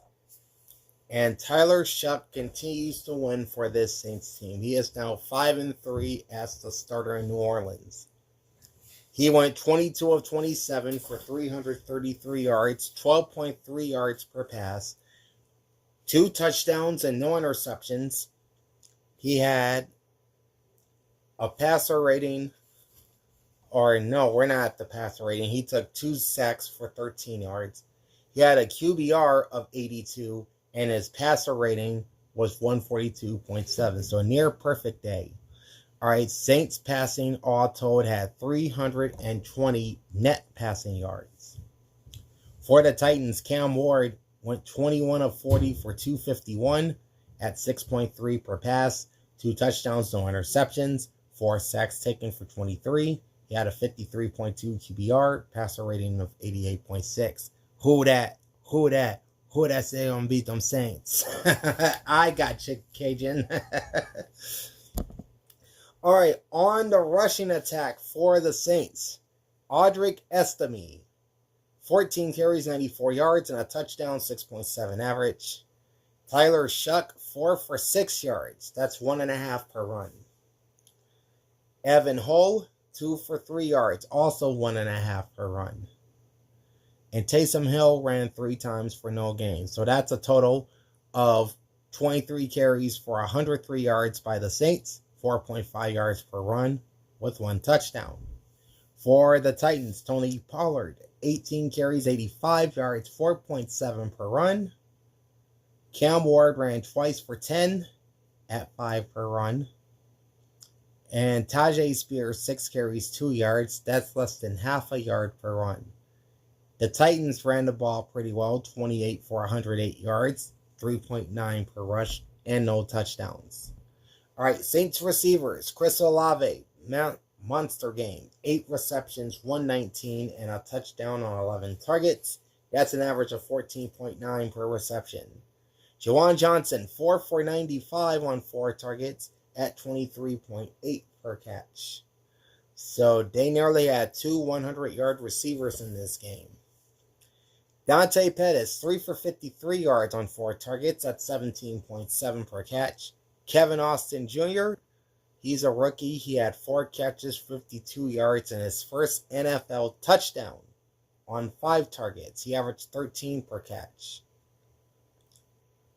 Moliki Matavao, 2 catches, 10 yards on 2 targets. That's an average of 5. and Audric Estime had 1 catch on 1 target for 4 yards. So overall, that's 22 catches for Saints receivers for 333 yards, 15.1 yards per catch, and 2 touchdowns, one from Olave, the other from Austin. And they had 27 targets in this game. For the Titans, Chigo Okonkwo, 3 catches, 55 yards, and a touchdown, 7 targets, 18.3 average. Chimere Dike, 4 catches, 55 yards on 5 targets, that's 13.8 per catch. Van Jefferson, 3 for 46 on 3 targets, 15.3 average. Ayo Manor, 4 for 37 yards and a touchdown, 7 targets at an average of 9.3. Mason Kinsey, 1 catch, 1 target, big catch though, for 34 yards. Tony Pollard, 2 receptions, 10 yards, 2 targets, average of 5. Titans receivers had 21 receptions for 251 yards. That's an even 12 yards per catch, with 2 touchdowns, one from Okonkwo, the other from Ayo Minor, and 35 total targets. All right. Each team had 2 fumbles. For the Saints, Dante Pettis had a lost fumble, and Tyler Shuck also had a fumble in this one. Meanwhile, both of Tennessee's fumbles came from Cam Ward. One of those would be a lost fumble. All right, defensively for the Saints, Alontae Taylor had 9 tackles, 4 passes defensed, and a QB hit. Kool-Aid McKinstry had 6 tackles and 2 passes defensed. Danny Stutzman, 6 tackles. Get that off of there. All right.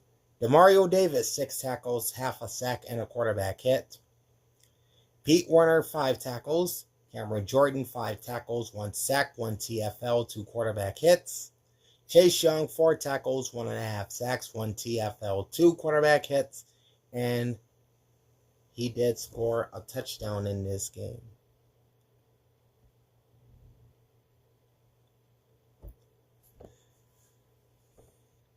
Quincy Riley also had 4 tackles. On the Titans side, Cedric Gray led the team with 12 tackles and a TFL. Jeffrey Simmons had 7 tackles, 1 sack, and a QB hit.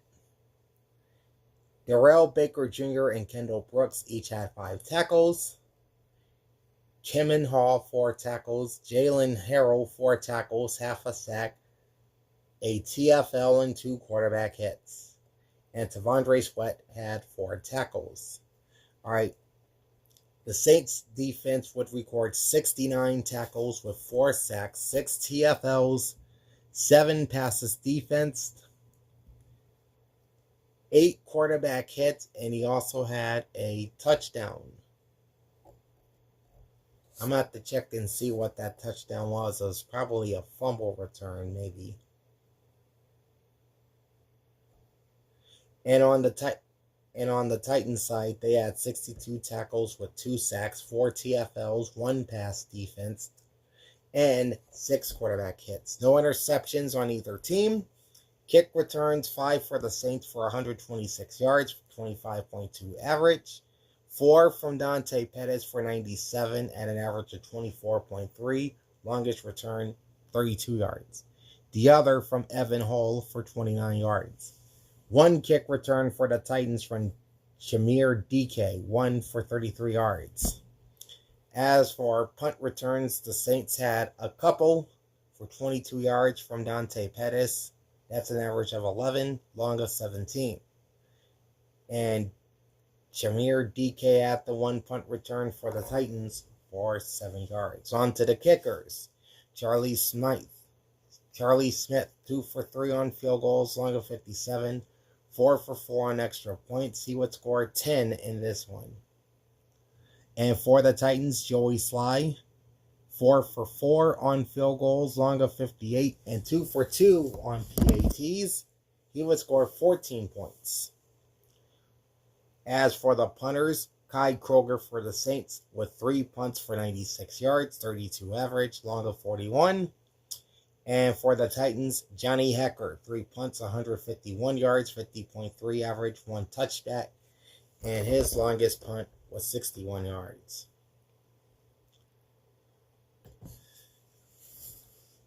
Before we get into the team numbers, I want to see where that touchdown came from.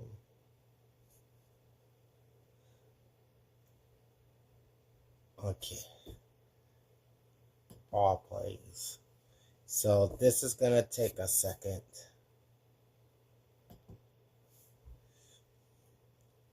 All right. Okay, it was a fumble recovery returned for 33 yards by Chase Young. That brought the Saints to within 13-10 with about 4 minutes left in the first half. So, yep, that is a defensive touchdown. I don't know why they didn't. Okay, they did list it. Now we can go to the team totals. Okay, sorry about that. The Saints ran 52 plays for 423 yards, 11 total drives, 8.1 yards per play, 16 first downs, 11 passing, 5 rushing, and none via the penalty. The Saints were 5 for 11 on third down with no fourth downs. The Titans ran 72 plays for 336, 12 total drives, 4.7 yards per play. They had 18 first downs, 12 passing, 5 rushing, 1 via the penalty. They would go 5 for 15 on third down and 2 for 3 on fourth down. The Saints had 320 passing yards, 22 completions on 27 attempts, 11 yards per pass, no interceptions thrown, and 2 sacks taken for 13 yards. The Titans had 228 passing yards, 21 completions on 40 attempts, 5.2 yards per pass, no interceptions thrown, 4 sacks taken for 23 yards. All right, Tennessee outrushed New Orleans in this one. The Titans ran the ball 28 times for 108 at 3.9 per run. The Saints ran 23 times for 103 and an average of 4.5.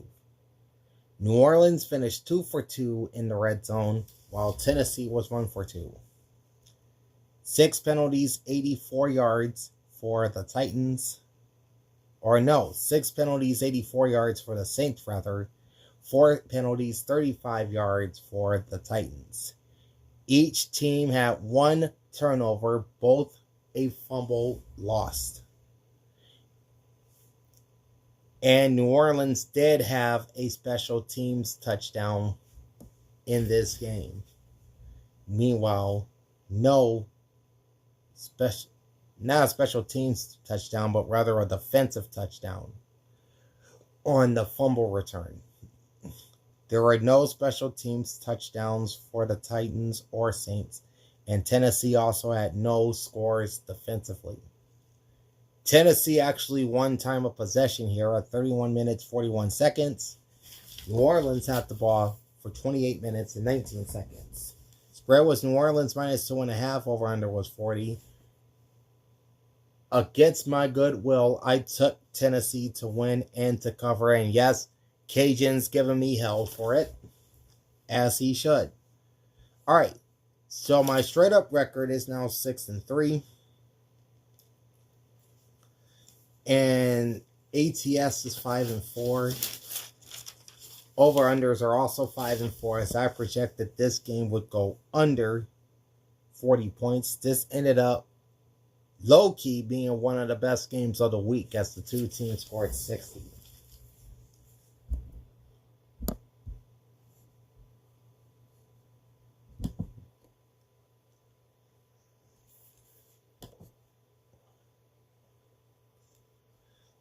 All right. Our next game, we got another division matchup, as the Pittsburgh Steelers needed to just beat the Cleveland Browns to win the AFC North. Unfortunately for Mike Tomlin's team, that does not happen. Cleveland upsets Pittsburgh at home 13-6. The Browns move to 4-12, and the Steelers drop to 9-7, forcing a winner-take-all showdown for the AFC North crown next week. All right, we'll start off with the quarterbacks, beginning with Shedeur Sanders for the Browns. 17 of 23, 186 total yards, 184 net yards, 8.1 yards per pass, 1 touchdown, 2 interceptions, 2 sacks taken for a couple yards. He had a 37.3 QBR and a 75.6 passer rating. And for the Steelers, Aaron Rodgers, 21 of 39 for 168, 4.3 yards per pass, no touchdowns, no interceptions, 2 sacks taken for 8 yards, 19.6 QBR, 64.9 passer rating. And the Steelers would finish with 160 net passing yards. All right, rushing wise, not much to say here for Cleveland. Dylan Sampson led the way with 11 carries for 27 yards, only a 2.5 average. And Raheem Sanders, 8 carries, 21 yards at 2.6 per run.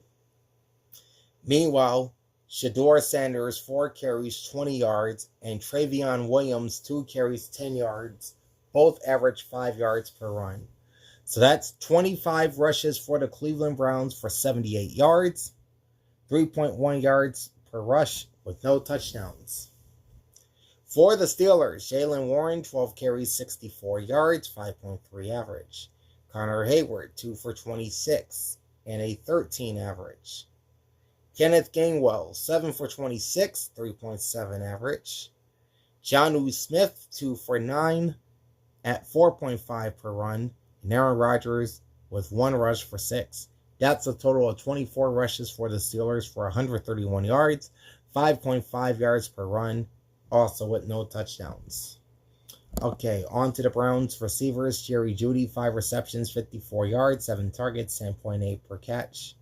Cedric Tillman, 1 catch, 42 yards, 1 target. Harold Fanning Jr., 2 catches, 30 yards, and a touchdown on 2 targets. That's an average of 15. All told, the Browns had 17 catches for 186 yards on 23 targets, averaging 10.9 per catch, with the 1 touchdown coming from Fanning. For the Steelers, Pat Freiermuth led the way with 3 catches, 63 yards on 5 targets, average of 21. Scotty Miller, 3 for 25 on 7 targets, 8.3 average. MVS, Marquez Valdez-Scantling, 3 for 21 yards, 9 targets, average of 7. Jonnu Smith, 5 catches, 18 yards on 5 targets, 3.6. All said and done, the Steelers had 21 receptions for 168 yards, averaging 8 yards per catch on 37 targets with no touchdowns. Okay, the Steelers had 3 fumbles in this game by Aaron Rodgers, MVS, and Jaylen Warren. The Browns had none, by the way. Okay, looking at the Browns defense. Devin Bush and Carson Schlesinger each had 9 tackles. Bush also added a TFL. Grant Delpit, 8 tackles, a sack, a TFL, and a quarterback hit. Mason Graham, 6 tackles and a TFL. Jerome Baker, 5 tackles and a TFL. Tyson Campbell, 4 tackles, a TFL, and 2 passes defense.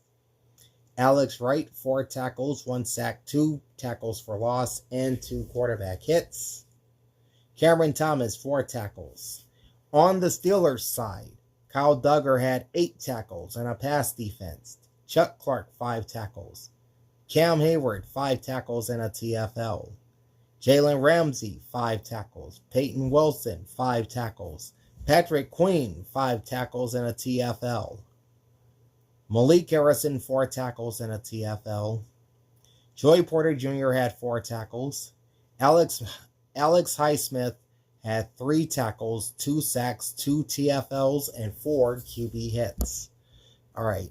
So the Browns defense would record 69 tackles with 2 sacks, 7 tackles for loss, 4 passes defense, and 5 quarterback hits. The Steelers had 58 tackles with 2 sacks, 5 tackles for loss, 4 passes defense, and 4 quarterback hits. All right, Both interceptions in this game came from the Steelers' defense. One from Jack Sawyer, which was returned for 27, and the other was from Kyle Duggar. As for special teams, we'll begin with kick returns. You had 2 for 46 yards for the Steelers. One by Kenneth Gainwell for 23 yards. Another by Jaylen Warren, also for 23 yards. And the Browns had one kick return from Travion Williams for 25 yards. Pittsburgh had both punt returns in this game by Scotty Miller, 2 for 34 yards, 17 average, long of 25. All right, for the Steelers, Chris Boswell, 2 for 3 on field goals, long of 44, with no extra points. He would score all 6 of the Steelers' points in this one. Andre Smith, 2 for 2 on field goals, long of 50, and 1 for 1 on extra points. He would score 7 of the Browns' 13 points.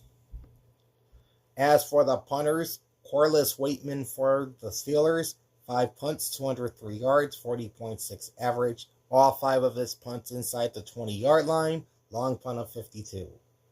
And for the Browns, Corey Bojorquez, 4 punts, 228 yards. That's an average of 57. Bojorquez had a long punt of 64. And Waitman, his longest was 52 yards. Okay, team numbers from this one.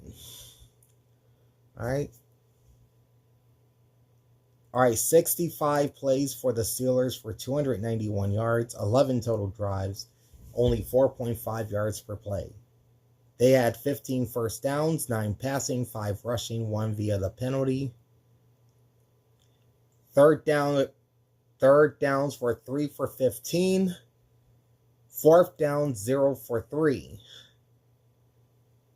And for the Browns, 50 plays for 262, 11 total drives, 5.2 yards per play, 11 first downs, 9 passing, 1 rushing, and 1 via the penalty.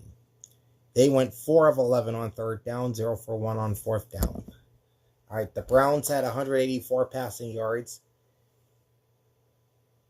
17 completions on 23 attempts, 7.4 yards per pass, 2 interceptions thrown, and 2 sacks taken for a couple of yards. And the Steelers had 160 passing yards, 21 completions on 39 attempts, that's 3.9 yards per pass, no interceptions thrown, 2 sacks for 8 yards. Pittsburgh ran the ball 24 times for 131 yards, 5.5 yards per rush.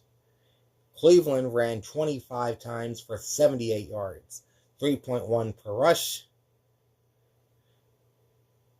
And neither team was good in the red zone. 0 for 2 for the Steelers and 0 for 1 for the Browns. Okay, the Steelers had 4 penalties for 34 yards, no turnovers, no defense or special teams touchdowns, time of possession 30 minutes, 39 seconds. 6 penalties, 45 yards for the Browns, both their turnovers coming off of interceptions. No defense or special teams touchdowns. Their time of possession was 29 minutes and 21 seconds. And the spread in this one, when I wrote these down last week, was Pittsburgh -3. The over-under was 34. I picked the Steelers to win, the Steelers to cover, lost both. I didn't expect the Steelers to just roll over and die like they did.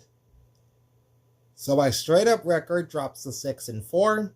ATS is 5-5.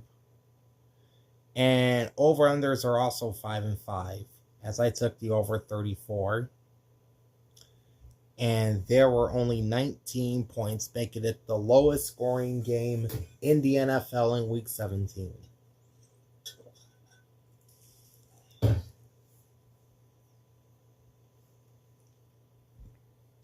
All right. Next up, a rather big game in the NFC playoff race, as the Seattle Seahawks put up 24 points in the second half to run away from the Carolina Panthers in Charlotte by a final of 27-10. The Seahawks still have the inside track on the NFC's number 1 seed as they sit at 13-3 and now 7-1 on the road. The Panthers, meanwhile, fall to 8-8 and finish their home schedule 5-3. Oh, and one more note on the Pittsburgh Steelers. They have just one win against the Browns in Cleveland since 2017. So, when playing the Browns in Cleveland, Pittsburgh is now 1-7-1. Now back to our regularly scheduled program, which is the Seahawks and Panthers, and we'll start with the quarterbacks.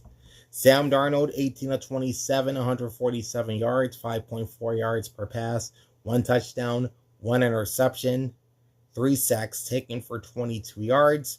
Darnold had a 25.3 QBR, QB rating of 77.2. So all told, that is 125 net passing yards for the Seahawks, and the passer rating is a little bit higher at 77.3. For the Panthers, Bryce Young, 14-24, 54 yards, 40 net yards, 2.3 yards per pass, no touchdowns, 1 interception, 2 sacks taken for 14. He had a QBR of 18.3, passer rating of 45.8. All right, Zach Charbonnet led the Seahawks ground attack, 18 carries, 110 yards, 2 touchdowns, 6.1 per rush. Kenneth Walker, 15 carries, 51 yards, 3.4 per rush. Sam Darnold would run 3 times for 2 yards. That's a total of 36 rush attempts for the Seahawks for 163 yards, 4.5 yards per run, and 2 touchdowns. For the Panthers, Rico Dowdle, 12 carries, 59 yards, 4.9 average. Bryce Young ran 9 times for 27 yards and a touchdown, averaging 3. Chuba Hubbard, 4 carries, 12 yards, also averaging 3. Mitchell Evans, 1 carry, 1 yard. That's a total of 26 rush attempts for the Carolina Panthers for 99 yards, 3.8 yards per rush, and 1 touchdown. All right, looking at the Seahawks receivers, JSN had 9 receptions, 72 yards on 12 targets. That's an average of 8. AJ Barner, 3 for 43 and a touchdown on 3 targets at 14.3 per catch, which led the team. Zach Charbonnet, 2 for 12 yards, 2 targets, and an average of 6. 18 receptions by Seahawks receivers for 147 yards at 8.2 yards per reception with a touchdown on 26 targets. And for the Panthers, Jalen Coker, 2 catches, 16 yards, 2 targets, average of 8. Jimmy Horn Jr., 2 catches, 9 yards on 2 targets at 4.5 per catch. Chuba Hubbard, 3 catches, 3 catches for 6 yards on 3 targets, only averaging 2 per catch. And Rico Dowdle averaging less than 2 per catch, 3 catches for 4 yards on 5 targets. That's an average of 1.3. Only 14 receptions for the Seahawks, or not the Seahawks, but the Panthers rather, for 54 yards, 3.9 yards per reception with no touchdowns on 21 targets. Okay, this was a fumble fest in this one. Seattle had 3 fumbles. Sam Darnold had 2 fumbles. He would lose 1 and recover 1. Kenneth Walker would have the other fumble. And for the Panthers, they had a couple fumbles. 1 lost by Chuba Hubbard, and the other fumble was by A'Shawn Robinson, which would be recovered by him. All right. As for the defenses, starting off with the Seahawks. Julian Love, 6 tackles, 1 pass defense. Ty Okada, 6 tackles and a TFL. DeMarcus Lawrence, 6 tackles, 1 sack, 1 TFL and a quarterback hit. Ernest Jones, 5 tackles. Drake Thomas also with 5 tackles. And Devin Witherspoon with 4 tackles and a pass defense. For the Panthers, Mike Jackson, 11 tackles, 2 passes defense. Christian Roseboom, 10 tackles and a TFL. Ashawn Robinson, 9 tackles and a QB hit. Nick Scott, 7 tackles. Derek Brown, 6 tackles and a QB hit. Cam Johnson, 5 tackles. Trevor Morit, 4 tackles, 1 sack, 2 tackles for loss, and a quarterback hit. Nick Scorton, 4 tackles, 1 sack, 1 TFL. And Bobby Round III, 4 tackles and a pass defensed. All right, the Panthers defense had 77 tackles, 3 sacks, 5 tackles for loss, 4 passes defensed, and 4 quarterback hits. And for the Seahawks, they had 57 tackles, 2 sacks, 5 tackles for loss, 3 passes defense, and they also have 4 quarterback hits. Each team had an interception. The Seahawks interception was courtesy of Julian Love for 26 yards. And the Panthers interception was by Mike Jackson rather. All right. The Seahawks got both kick returns from Cam Akers for 54 yards, average of 27, long return of 29. And the Panthers had a total of 5 kick returns for 118 and an average of 23.6 as a team. Trevor Etienne had 4 kick returns for 91 at an average of 22.8, long return of 29. Chuba Hubbard had the other for 27 yards. 1 punt return in the game, it was from Rashid Shaheed of the Seahawks for 13 yards. As for the kickers, Jason Myers for Seattle was 2 for 2 on field goals with a long of 48. 3 for 3 on PATs. Jason Myers would score 9 points. And then Ryan Fitzgerald for the Panthers was 1 for 1 on field goals, long of 35, and 1 for 1 on PATs. He would score 4 points. As for the punters, Michael Dixon for the Seahawks, 2 punts, 88 yards, 44 average, long of 53. And for the Panthers, Sam Martin, 3 punts, 141 yards, 47 average, 2 inside the 20-yard line. Long punt of 58 yards. Jumping over to the team numbers. The Seahawks ran 66 plays for 288 yards, 11 total drives, 4.4 yards per play, 19 first downs, 8 passing, 9 rushing, 2 via the penalty. They went 9 of 16 on third down and 0 for 1 on fourth down. 52 plays for 139 yards by the Panthers with 11 total drives and an average of 2.7 per play. They had only 10 first downs, 3 passing, 6 rushing, 1 via the penalty. They were terrible on third down, going 1 for 11 and 2 for 5 on fourth down. All right, the Seahawks had 125 passing yards, 18 completions on 27 attempts, 4.2 yards per pass, 1 interception thrown, 3 sacks taken for 22 yards. The Panthers, meanwhile, only had 40 passing yards, 14 completions and 24 attempts, 1.5 yards per pass, 1 interception, 2 sacks taken for 14. All right. The Seahawks ran 36 times for 163, averaging 4.5 per rush. And the Panthers ran 26 times for 99 yards, 3.8 per rush. Seattle finished 3 of 6 in the red zone. Carolina 1 for 2. 4 penalties, 40 yards for the Seahawks. 3 penalties, 20 yards for the Panthers. Each team had 2 turnovers, 1 fumble lost, and 1 interception thrown each. Neither had a defensive or special teams touchdown. Time of possession was won by the Seahawks at 34 minutes, 18 seconds. And for the Panthers, they had the ball for 25 minutes and 42 seconds. The spread was Seattle -7. The over-under was 42. I picked the Seahawks to win, and I took the Panthers with the points. I took the straight-up pick, so I'm now 7-4. But my ATS record is 5-6.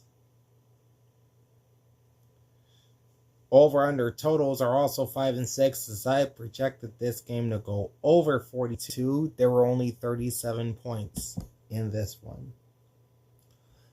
All right. Wrapping up the 1 p.m. games is the Battle of the Sunshine State, as the Miami Dolphins upset the free-falling Tampa Bay Buccaneers by a final of 20-17. Both teams are now 7-9 on the season. For Tampa Bay, they must win and hope the Falcons lose in order for them to clinch the NFC South for the 5th year in a row. We'll start off with the quarterbacks, beginning with Quinn Ewers, as I have the Cheez-It Citrus Bowl on my television. Texas just took the lead from Michigan on a 23-yard rushing touchdown by Arch Manning. They're about to kick the extra point to go up 24-20 with 5:38 left in the third quarter. Quinn Ewers was, of course, the quarterback at Texas last season. He went 14-22 for the Dolphins for 172 total yards, 153 net yards, 7.8 yards per reception, 7.8 yards per pass, I should say, 2 touchdowns, no interceptions. He would take 2 sacks for 19 yards. He had a 34.7 QBR, passer rating of 118. And for the Buccaneers, Baker Mayfield went 33 for 44 for 346, 7.9 per pass, 2 touchdowns, 2 interceptions, 3 sacks taken for 19, 66 QBR, passer rating 93.6, actual passer rating is 93.5, and net passing yards is 327 for Tampa. Okay, Devin Achane for the Dolphins, 18 carries, 83 yards, 4.6 per rush, no touchdowns.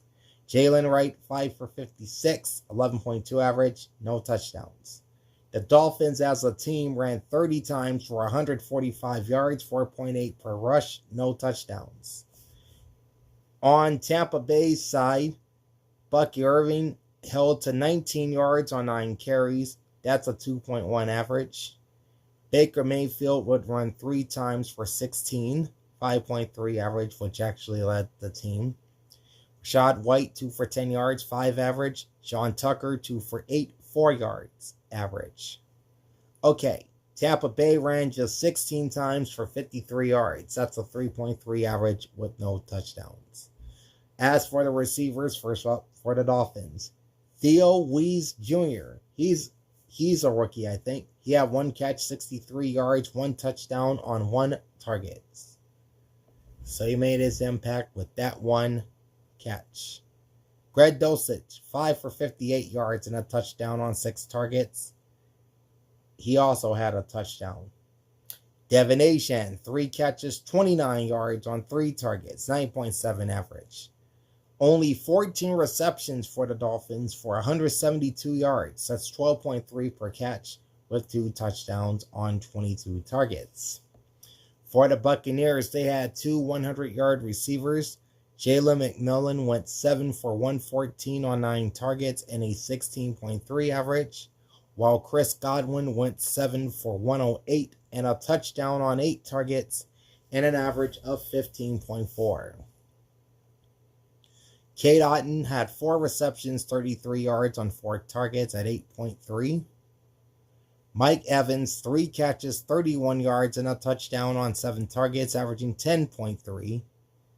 Emeka Egbuka, 3 catches, 20 yards, 5 targets, only 6.7 per catch. Buccaneers receivers had 33 receptions for 346 yards, 10.5 average, with 2 touchdowns on 44 targets. All right, each team had fumbles. Tampa Bay had both of their fumbles from Baker Mayfield, 1 lost and 1 recovered. And the Dolphins had their 1 fumble from Quinn Ewers. All right, Dolphins defense. Jack Jones, 10 tackles, TFL, and a pass defense. Jason Marshall Jr., 8 tackles, TFL, 2 passes defensed. Ashton Davis, 7 tackles, 2 passes defensed. Tyrell Dodson, 5 tackles, a sack, and a TFL. Efidu Melafonwu, he had 5 tackles. Jordan Brooks had 5 tackles, plus a TFL and a pass defense. Bradley Chubb had 3 tackles, 2 sacks, 2 tackles for loss, and 2 quarterback hits. For Tampa Bay, Servaka Dennis and Antoine Winfield Jr. each had 7 tackles apiece, plus a TFL for Dennis. Yaya Diaby, 6 tackles, a sack, 2 tackles for loss, 1 quarterback hit. Jacob Parrish, 5 tackles. Hassan Reddick and Chris Braswell each had 4 tackles and a TFL, and Benjamin Morrison had 4 tackles and a pass defense. Logan Hall had 3 tackles, a sack, a TFL, and 2 QB hits. All right, the Dolphins defense recorded 71 sacks, 3 sacks, 6 tackles for loss, 6 passes defense, and 4 quarterback hits. The Bucs defense would record 58 tackles, 2 sacks, 6 tackles for loss, 3 passes defense, and 3 quarterback hits. All right. Both interceptions in the game were from the Miami defense. One from Jason Marshall for 24 yards. The other from Ashton Davis for 21.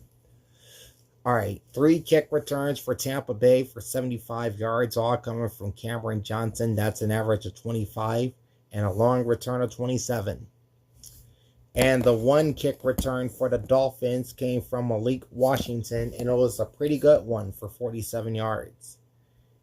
Tampa had 2 punt returns, both from Cameron Johnson at 27 yards and an average of 13.5. Chase McLaughlin, 1 for 2 on field goals, 2 for 2 on extra points. He would score 5 points for the Bucs. And Riley Patterson, 2 for 2 on field goals, long of 31, 2 for 2 on extra points. He would score 8 points. Riley Dixon, 3 punts, 126 yards for the Bucs, averaging 42. 2 inside the 20-yard line, long punt of 58. Jake Bailey, 5 punts, 236 yards for the Dolphins, 47.2 average, 1 inside the 20-yard line. His long punt was also 58 yards. Okay, team numbers now. Tampa Bay ran 63 plays for 380 yards, 10 total drives, 6 yards per play, 21 first downs, 14 passing, 5 rushing, 2 from penalties. They went 6 for 13 on 3rd down and 2 for 2 on 4th down. 54 total plays ran by the Dolphins for 298, 11 total drives, 5.5 per play. 13 first downs, 6 passing, 7 rushing. 4 of 12 on 3rd down with no 4th downs. Tampa had 327 passing yards, 33 completions, 44 attempts, 7 yards per pass, 2 interceptions thrown, 3 sacks taken for 19. 153 passing yards for Miami, 14 completions, 22 attempts, 6.4 yards per pass, no interceptions thrown, 2 sacks taken for 19. The Dolphins ran 30 times for 145 at 4.8 per pop. The Buccaneers ran 16 times for 53 yards, 3.3 per rush. Tampa was 2 for 3 in the red zone. Miami 1 for 3. 5 penalties, 45 yards for the Buccaneers, 3 total turnovers, 2 interceptions, and 1 lost fumble, with no defense or special teams touchdowns. 10 penalties, 77 yards for the Dolphins, with no turnovers, no defense or special teams touchdowns. The Buccaneers won the time of possession battle at 32 minutes 6 seconds, while the Dolphins had the ball for 27 minutes and 54 seconds. Spread in this one was Tampa Bay -6, and the over-under was 45.5. I did take Tampa to win and Miami to cover. Technically, that is a win, as I took Miami to cover. So my over-under record is now 7-5. My ATS record should be 6-6 right now. And over-under totals, I think, are now 5-7. I projected over 45.5 points. There were only 37.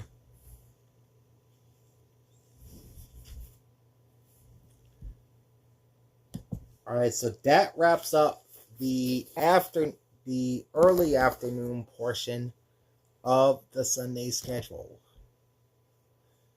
Now we're going to move to the late window on Sunday, where there were only 2 games.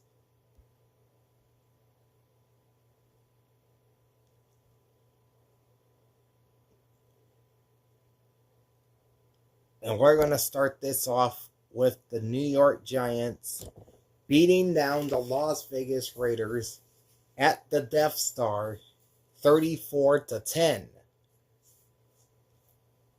The Giants moved their record to 3-13, while the Raiders dropped to an NFL worst 2-14.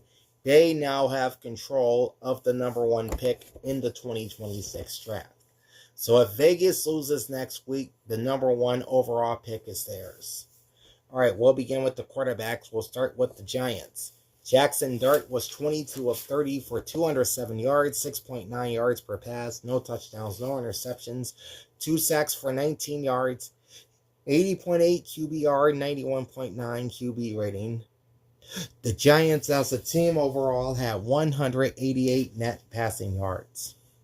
For the Raiders, Geno Smith, 20 of 28, 176 yards, 6.3 per pass, 1 touchdown, 2 interceptions, 3 sacks taken for 24 yards, 27.1 QBR, passer rating of 69.9. Kenny Pickett, 2 for 2, 16 yards, 8 yards per pass, no touchdowns or interceptions, only 1 sack taken for no yards, QBR of 11.2, passer rating of 100.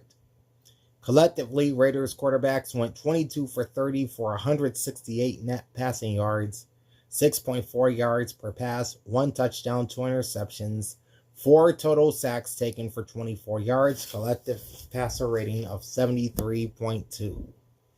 Okay, looking at the rushing numbers. First up for the Giants, Tyrone Tracy, 14 carries, 62 yards, 4.4 average. Jackson Dart, 9 carries, 48 yards, 5.3 average, and 2 touchdowns. And Devin Singletary, 8 carries, 45 yards, 5.6 average, with 1 touchdown. That's a total of 31 rush attempts for the Giants for 155 yards, 5 yards per run, and 3 touchdowns. For the Raiders, only one name worth mentioning, and that's Ashton Jeanty, 16 carries, 60 yards, 3.8 average. The Raiders as a team ran 20 times for only 63 yards. That's an average of 3.2 per run with no touchdowns. Giants receivers were led by Wan'Dale Robinson, 11 catches, 113 yards on 14 targets, 10.3 yards per reception. Darius Slayton, 2 for 36, 3 targets, 18 average. Devin Singletary, 4 for 25 on 4 targets, 6.3 average. 22 total receptions for Giants receivers for 207 yards, 9.4 per catch, with no touchdowns on 29 targets. On the Raiders side, Michael Mayer, 9 catches, 89 yards, 10 targets, 9.9 per catch. Trey Tucker, 5 for 49, 6 targets, 9.8 per catch.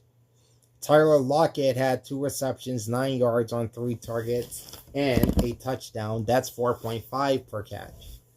Raiders had 22 receptions as well for 192 yards, 8.7 per reception, with 1 touchdown on 28 targets. Neither team had fumbles. Bobby Okereke had 7 tackles, 1 tackle for loss, and a pass defense to lead this New York defense. Dane Belton, 7 tackles and a pass defense. Demetrius Flanagan-Fowles had 6 tackles, 1 sack, and 1 TFL. Drew Phillips, 6 tackles, 1 tackle for loss. Darius Malsau, 5 tackles. Raheem Lane, 4 tackles. Brian Burns, 4 tackles, 1.5 sacks, 1 tackle for loss, and 3 quarterback hits.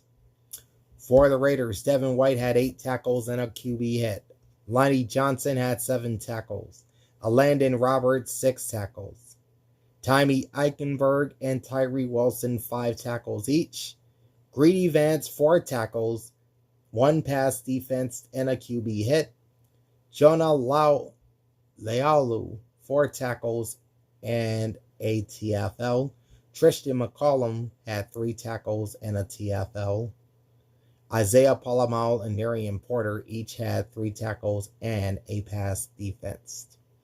All right, so 64 tackles for the Giants D. They had 4 sacks, 9 tackles for loss, 5 passes defense, 9 QB hits, and they did score 2 touchdowns. So no Deontay. And I'll check and see. No, I won't. That's Deontay Banks had a kick return. More on that in a second. The Raiders defense, 67 tackles, 2 sacks, 4 tackles for loss, 4 passes defense, and 7 quarterback hits. The Giants had 2 interceptions. 1 from Bobby Okereke for 47 yards. The other, Dane Belton, for 8. All right. 2 kick returns for Deontay Banks for 113 yards. That includes a 95-yard return for a touchdown. Galen Lobby had 2 kick returns for 52 yards, an average of 26.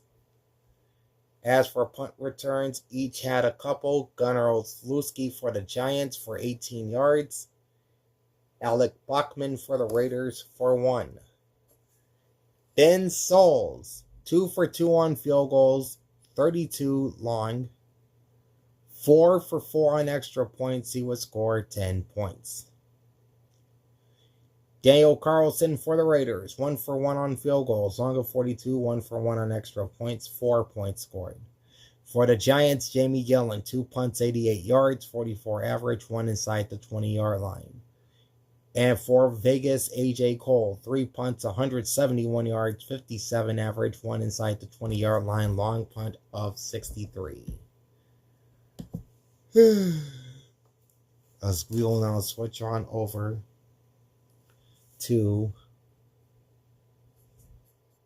the team numbers. All right, the Giants ran 63 plays for 343 yards, 9 total drives, 5.4 yards per play. 22 first downs, 9 passing, 11 rushing, 2 via the penalty. New York was 6 of 13 on 3rd down, 1 for 1 on 4th down. And for the Raiders, 54 plays for 231 yards, 8 total drives, 4.3 yards per play, 14 first downs, 8 passing, 5 rushing, 1 via the penalty. They would go 3 for 13 on 3rd down, 4 for 5 on 4th down. All right, the Giants had 188 passing yards, 22 completions on 30 attempts, 5.9 yards per pass, no interceptions thrown, 2 sacks taken for 19 yards. 168 passing yards for the Raiders, 22 completions on 30 attempts as well. That's 4.9 yards per pass, 2 interceptions thrown, 4 sacks for 24 yards. Giants ran the ball 31 times for 155 yards. That's 5 yards per rush. Raiders 20 carries, 63 yards at 3.2 per rush. New York 3 for 5 in the red zone. Vegas 1 for 2. 8 penalties, 58 yards for the Giants with no turnovers, and 2 defensive and special teams touchdowns. Time of possession is 30 minutes and 48 seconds. 5 penalties, 41 yards for the Raiders. Their 2 turnovers, both from interceptions. They had no defense or special teams touchdowns. Time of possession, 29 minutes, 12 seconds. Spread, New York -1 over under 41.5. I took the Raiders to win and to cover for some strange reason because I didn't expect the Giants to come out swinging like they did, and boy did I get burned. Okay, straight up record is now 7-6. ATS is 6 and 7. Over-unders are now 5 and 8.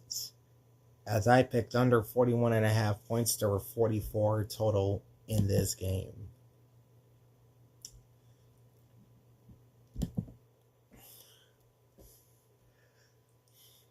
And then the last game on Sunday afternoon was a rather big one, a possible Super Bowl preview, but personally, where I'm sitting, I don't see it happening.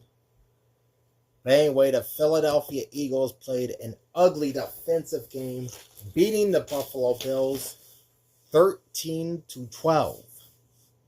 Philadelphia moves its record to 11-5, while the Buffalo Bills drop to 11-5. We'll begin with the quarterback, starting off with Jalen Hurts. 13 of 27, 110 yards, 4.1 yards per pass, 1 touchdown, no interceptions, 1 sack for 2 yards, 38.3 QBR, 71.5 passer rating. The Eagles overall have 108 net passing yards. And for the Bills, Josh Allen, 23 of 35, 262, 7.5 per pass, no touchdowns, no interceptions, 5 sacks taken for 51, 59.5 QBR, QB rating of 88. The Bills overall had 211 net passing yards. Rushing wise for the Eagles, Saquon Barkley, 19 carries, 68 yards, 3.6 per run.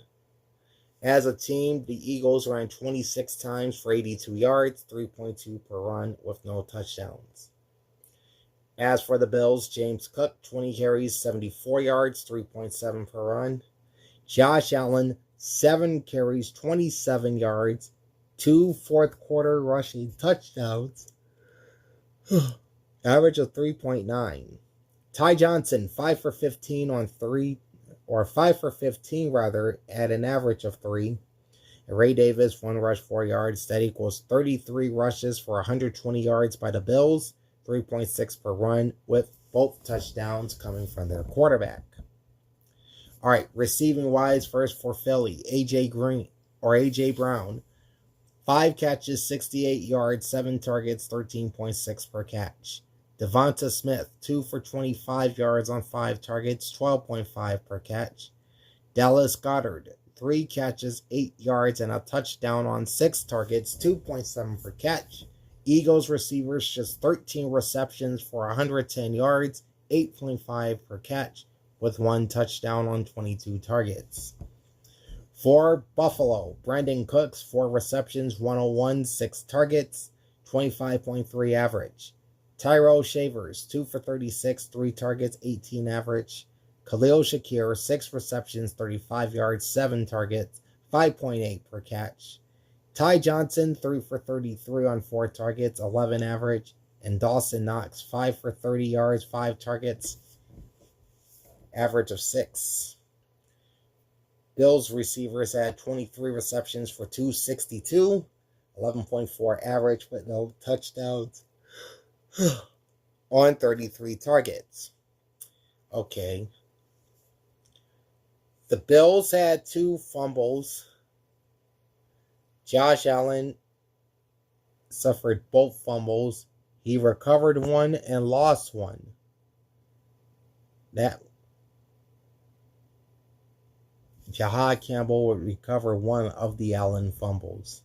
All right, looking at the defenses, Marcus Epps, 9 tackles, 1 TFL. Cooper DeJean, 9 tackles. Jalix Hunt, 7 tackles, 2 sacks, 2 tackles for loss, 3 quarterback hits. Jahad Campbell, 7 tackles. Zach Bond, 6 tackles and a TFL.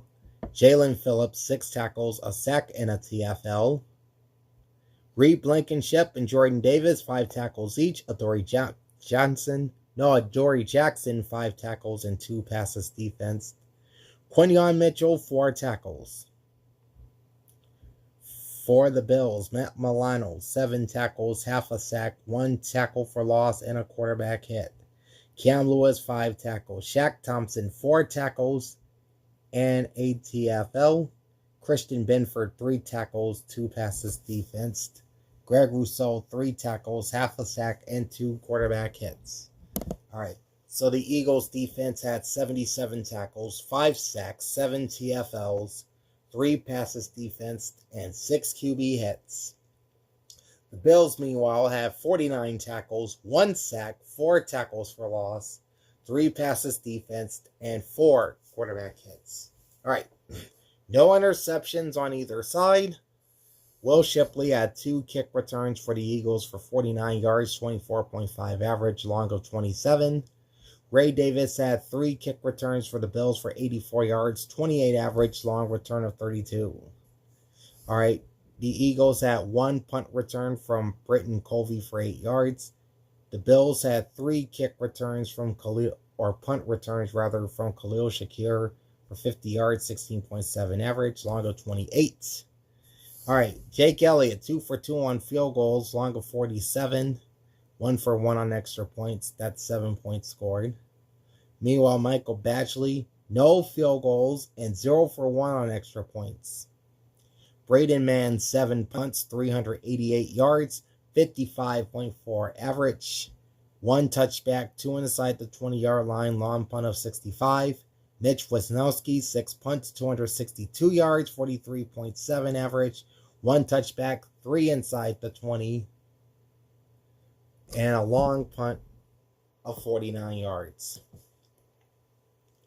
All right, let's jump over to the team numbers. All right, the Buffalo Bills ran 73 plays for 331, 11 total drives, 4.5 yards per play.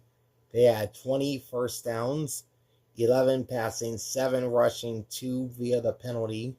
They went 6 for 15 on 3rd down, 2 for 3 on 4th down. And for the Eagles, 54 plays for 190 yards, 11 total drives, 3.5 yards per play, 11 first downs, 6 passing, 4 rushing, and 1 via the penalty. They would go 3 for 13 on 3rd down with no 4th downs. Buffalo had 211 passing yards, 23 completions on 35 attempts, 5.3 yards per pass, no interceptions, and 5 sacks taken for 51. 108 passing yards for the Eagles, 13 completions, 27 attempts, 3.9 yards per pass, no interceptions thrown, 1 sack taken for 2 yards. Buffalo ran 33 times for 120 yards, 3.6 average. Philadelphia ran 26 times for 82 yards, 3.2 average. Eagles 1 for 2 in the red zone, Bills 2 for 3 in the red zone. 3 penalties, 36 yards for the Eagles with no turnovers, no defensive, 4 special teams touchdowns. 4 penalties, 40 yards for the Bills. Their 1 turnover was that lost fumble. They had no defense or special teams touchdowns. Time of possession, 35 minutes, 15 seconds for the Bills, 24 minutes and 45 seconds for the Eagles. All right, spread was a pick 'em when I wrote these in on Wednesday. I picked, and the total was 44. I did take the Bills to win because I assumed that with how bad our offense was, we wouldn't be able to win this game. But our defense stepped up big time, so shouts out to them. I did take the Bills to win, the Bills to cover as the pick 'em. Lost both picks, so now I'm 7-7 straight up. ATS record is now 6-8. And over-unders are now 5-9. I'd had a terrible time with these picks. Alright, I projected the game would go over 44. I was expecting points, but we didn't get them. Only 25 total in this one. So now I'm 5-9 in my over-unders. Alright. Probably the best Sunday night football game of 2025. And I would even rank this ahead of Ravens-Bills in Week 1. The San Francisco 49ers defeat the Chicago Bears 42-38 as the two teams are battling for that 1 seed in the NFC. So the 49ers are now 12-4 with the victory. They have a big one coming up Saturday night against the Seahawks. Winner of that game gets the NFC West and the #1 seed. Chicago drops to 11-5, and that pretty much kills their shot of getting the 1 seed.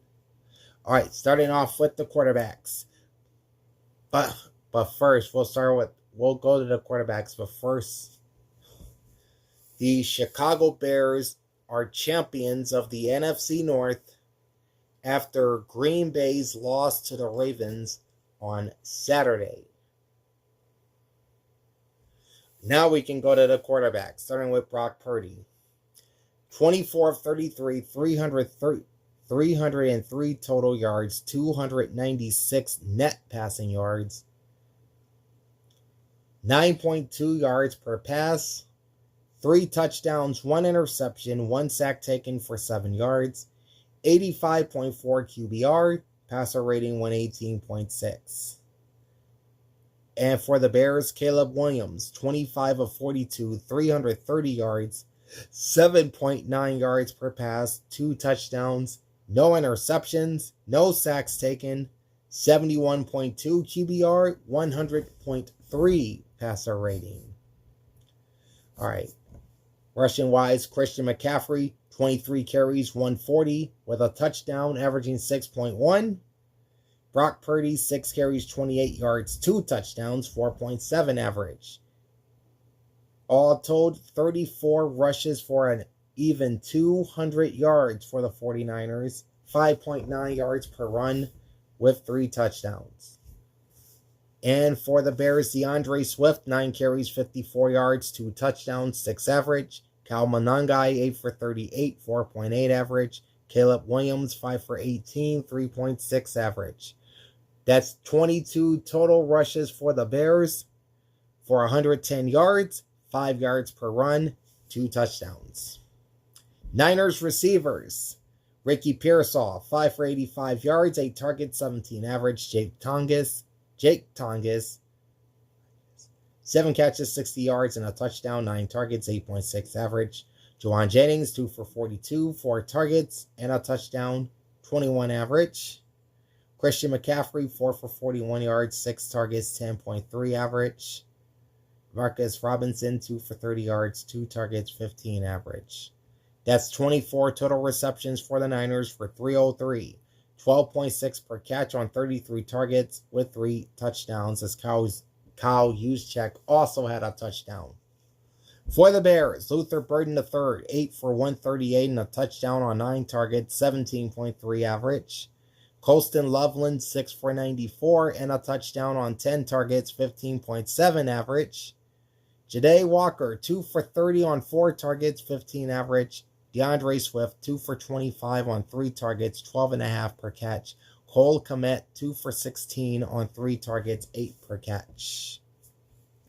That's a total of 25 receptions for the Bears for 330. That's an average of 13.2 per catch with 2 touchdowns on 39 targets.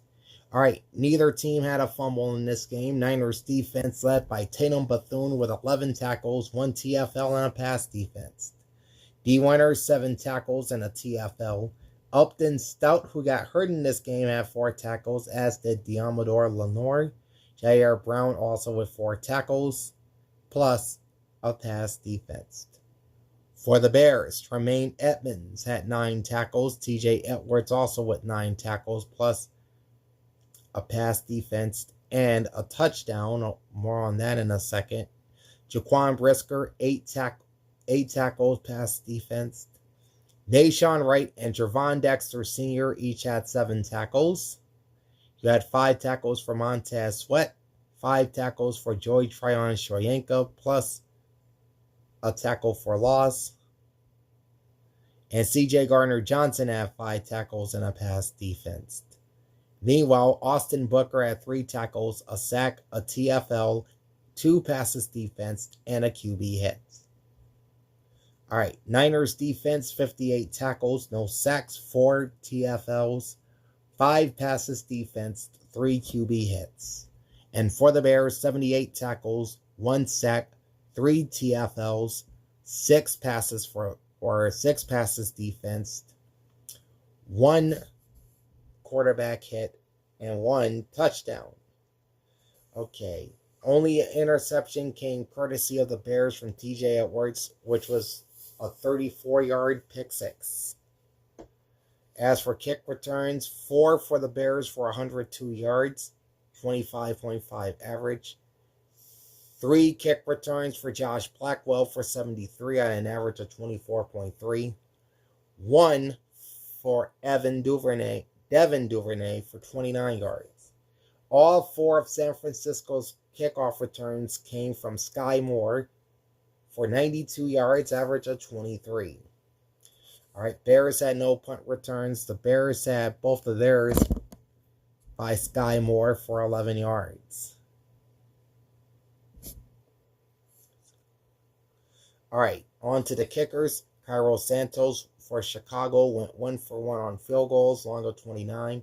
5 for 5 on extra points. That's 8 points total for Cairo Santos. For San Francisco, Eddie Pinheiro, no field goals, but all 6 of his points coming from extra points. He went 6 for 6. To the punters now, Chicago's Torrey Taylor had 3 punts, 176 yards, 58.7 per punt, 1 touchback, 1 inside the 20-yard line, long punt of 64.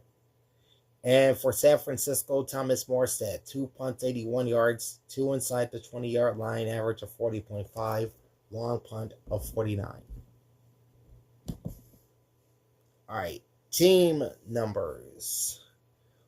The 49ers ran 68 plays for 496, 10 total drives, 7.3 yards per play, 32 first downs, 17 passing, 13 rushing, 2 via the penalty. They went 7 for 10 on third down, 1 for 1 on fourth down. 64 plays, 440 yards for the Bears. 9 total drives, average of 6.9 per play. 26 first downs, 16 passing, 7 rushing, 3 from penalties. The Bears were 6 for 12 on third down and 2 for 2 on fourth down. All right, Chicago finished with 330 passing yards, 25 completions on 42 attempts, 7.9 yards per pass, no interceptions thrown or sacks taken. 296 passing yards for San Francisco, 24 completions on 33 attempts, 8.7 per pass, 1 interception thrown and 1 sack taken for 7. The Niners ran 34 times for 200 yards, 5.9 per rush. Bears 22 carries, 110 yards, 5 per rush. San Francisco a perfect 5 for 5 in the red zone, while Chicago was 1 for 3.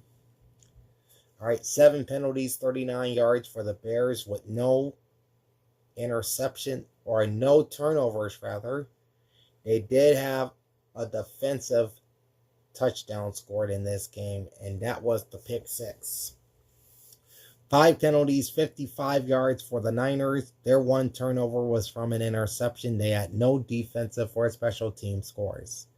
San Francisco wins time of possession at 33 minutes, 33 seconds, while Chicago had the ball for 26 minutes and 27 seconds. All right, spread in this one, Chicago, or not Chicago, but rather San Francisco -3 over under 52.5. I took the Niners to win and cover, so I go to 8-7 straight up.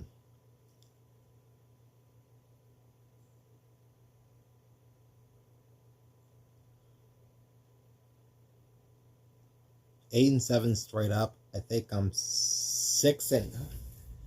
8-7 straight up. I think I'm 6-9 on over or ATS. I know I'm 5-10 on over-unders, as I picked the under 52.5. They explode for 80 points and over 900 yards in this game. All right, rounding out the recap now. Rounding out the recap is Monday Night Football. and it's the final Monday night game of the 2025 season as the Atlanta Falcons jumped out to a huge lead early and then held on to upset the Los Angeles Rams 27-24.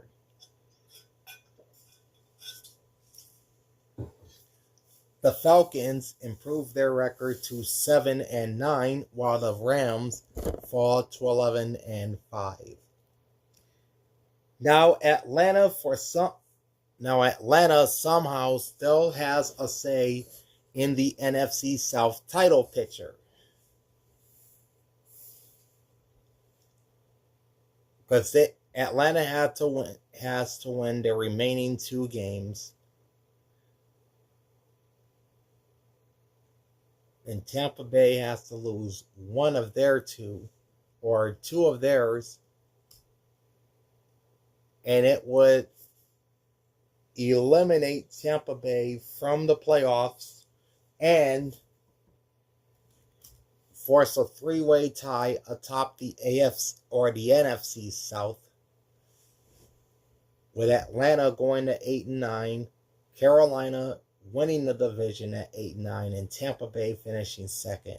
It's so weird. I'll tell you about it tomorrow on the clinching scenarios after my NFL picks.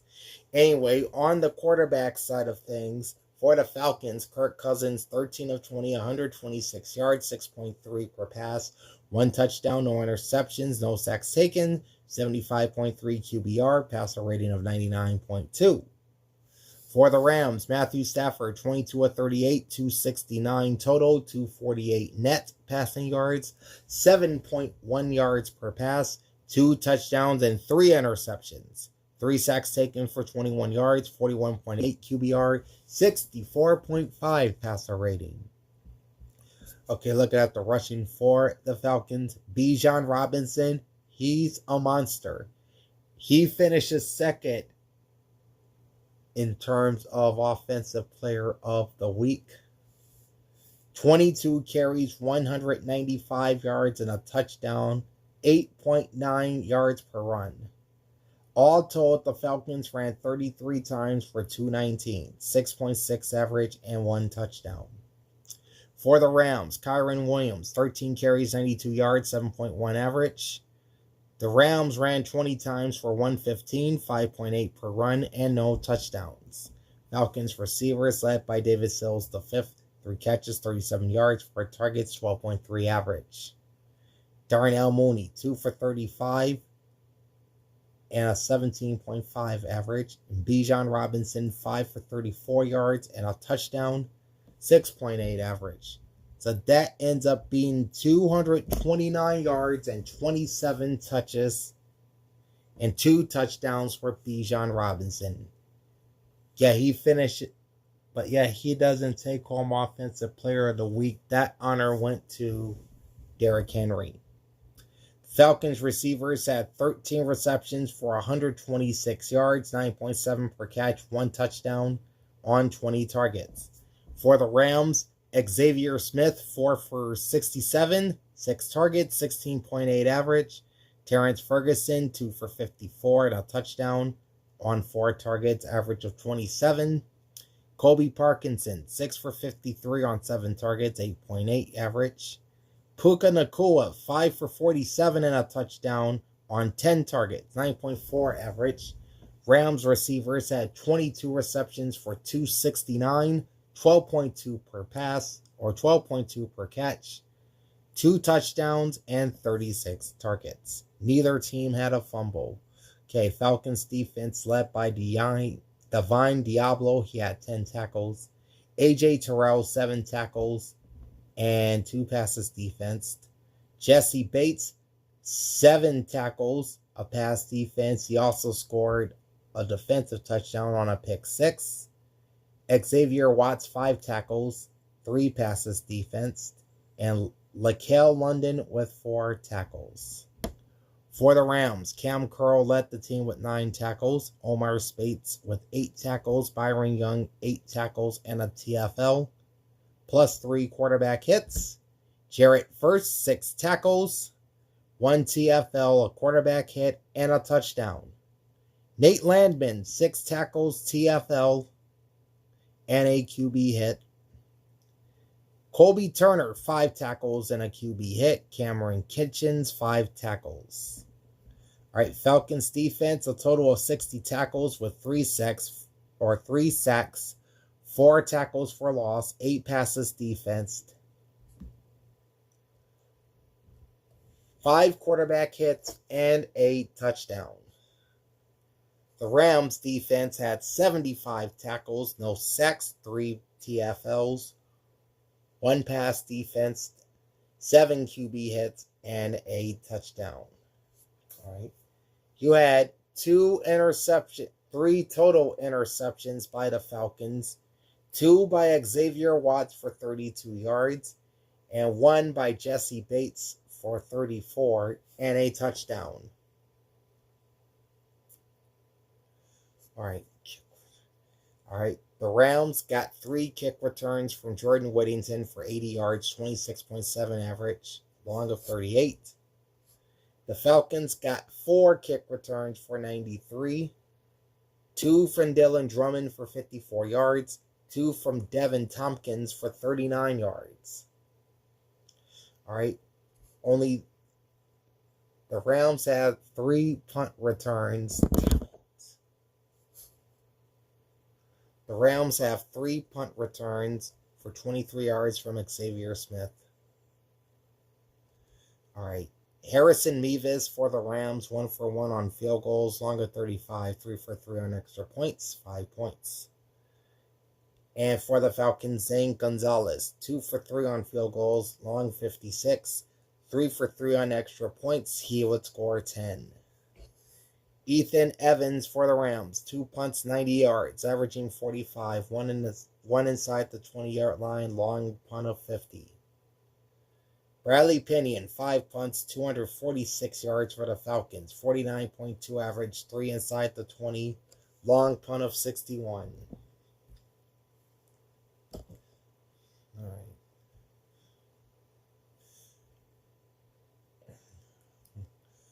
Okay, so team stats. The Rams ran 61 plays for 363, 11 total drives, 6 yards per play, 16 first downs, 10 passing, 5 rushing, 1 from penalties, 5 of 13 on third down, 1 for 4 on fourth down.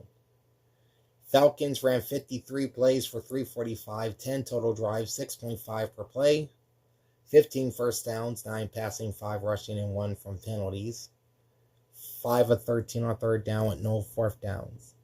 Okay, the Rams had 248 passing yards, 22 completions on 38 attempts, 6 yards per pass, 3 interceptions thrown, 3 sacks for 21 yards. Falcons had 126 passing yards, 13 completions on 20 attempts, 6.3 yards per pass, no interceptions, and no sacks. Atlanta ran the ball 33 times for 219, averaging 6.6 per rush. LA, 20 rushes for 115 and an average of 5.8 per rush. LA 1 for 3 in the red zone. Atlanta 1 for 2. 4 penalties, 35 yards for the Rams. All 3 turnovers coming from interceptions. They would have a defensive or special teams touchdown in this game. Time of possession, 30 minutes, 15 seconds. 7 penalties, 42 yards for the Falcons, no turnovers. They also had a defensive or special teams touchdown in this game. Their time of possession is 29 minutes and 45 seconds. All right, the spread in this one was LA -9, over-under was 50. I picked the Rams to win, the Rams to cover, lost both. So I finished the week 8-8 straight up.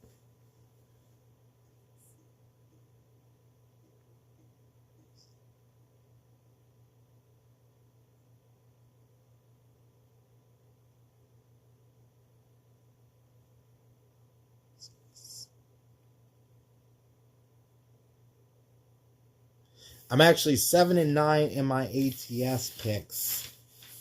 So I gotta adjust that. And my over-under totals are 6-10. So through 17 weeks, My straight up record is 160, 95, and 1. That's a 627 win percentage. I have really kind of struggled this year with my picks. I will say that. Okay, ATS is 7-9. So my record is now 119, 133, and 4. And over-unders are 6 and 10, which would make me 129, 123, and 4. Okay, running quickly through my Week 18 power rankings before we wrap things up with the playoff races. All right, we'll start off at the bottom. The Las Vegas Raiders, number 32, with a record of 2-14, hosting the Chiefs. Number 31 are the Jets, the New York Jets at 3-13. They visit the Bills. At 30 are the New York Giants at 3-13. They play host to the Cowboys.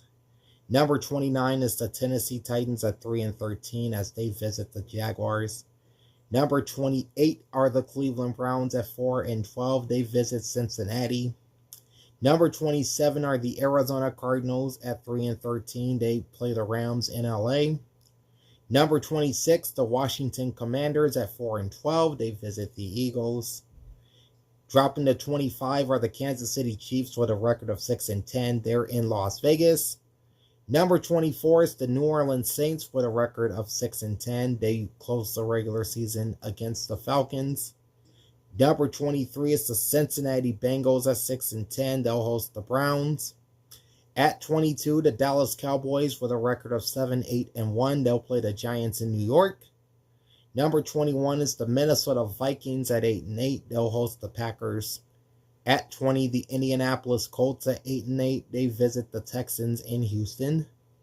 Number 19 is the Carolina Panthers at 8-8. Big game for the division on Saturday against the Bucks down in Tampa Bay. Number 18, the Detroit Lions at 8-8. They'll finish the season in Chicago. 17 are the Atlanta Falcons with a record of 7-9. They'll host the Saints. 16 is the Miami Dolphins at 7-9. They'll play the Patriots up in Foxborough. Number 15, the Tampa Bay Buccaneers at 7-9, hosting the Carolina Panthers in the winner-take-all game for the NFC South on Saturday. 14 is the Pittsburgh Steelers at 9-7. They'll host the Baltimore Ravens in the winner-take-all game in the AFC North on Sunday night. Number 13, the Green Bay Packers at 9-6-1. They visit the Vikings. Number 12, the Baltimore Ravens with a record of 8-8. They play the Steelers in Pittsburgh for the AFC North titles Sunday night. Number 11, the Chicago Bears at 11-5. They'll host the Lions. At 10, the Los Angeles Chargers, record of 11-5. They'll play the Broncos in Denver. Number 9 are the Philadelphia Eagles at 11-5, finishing the regular season off against the Washington Commanders. At 8, the Los Angeles Rams at 11-5, hosting the Cardinals. Number 7 are the Jacksonville Jaguars, record of 12-4. They'll play the they'll play the Titans, I should say. Sorry about that. Number 6, the Buffalo Bills, record of 11-5, hosting the Jets. Number 5 are the Houston Texans at 11-5. They'll play host to the Colts. They still have a shot at the AFC South title. Number 4, the San Francisco 49ers at 12-4. And number 3, the Seattle Seahawks at 13-3. They're about to face off on Saturday night for not only the NFC West, but home field advantage throughout the NFC playoffs. Number 2 are the Denver Broncos with a record of 13-3. They'll host the LA Chargers. And sticking in that number 1 spot are the New England Patriots at 13-3 as they host the Miami Dolphins in their season finale. Alright, I'm going to run to the bathroom and get some more coffee. I'll be back in a couple of minutes. Stay with me, okay? I'll be right back.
All right, we are back, and we're going to wrap up this edition of the week that was with the current playoff race in the NFL with 1 week left.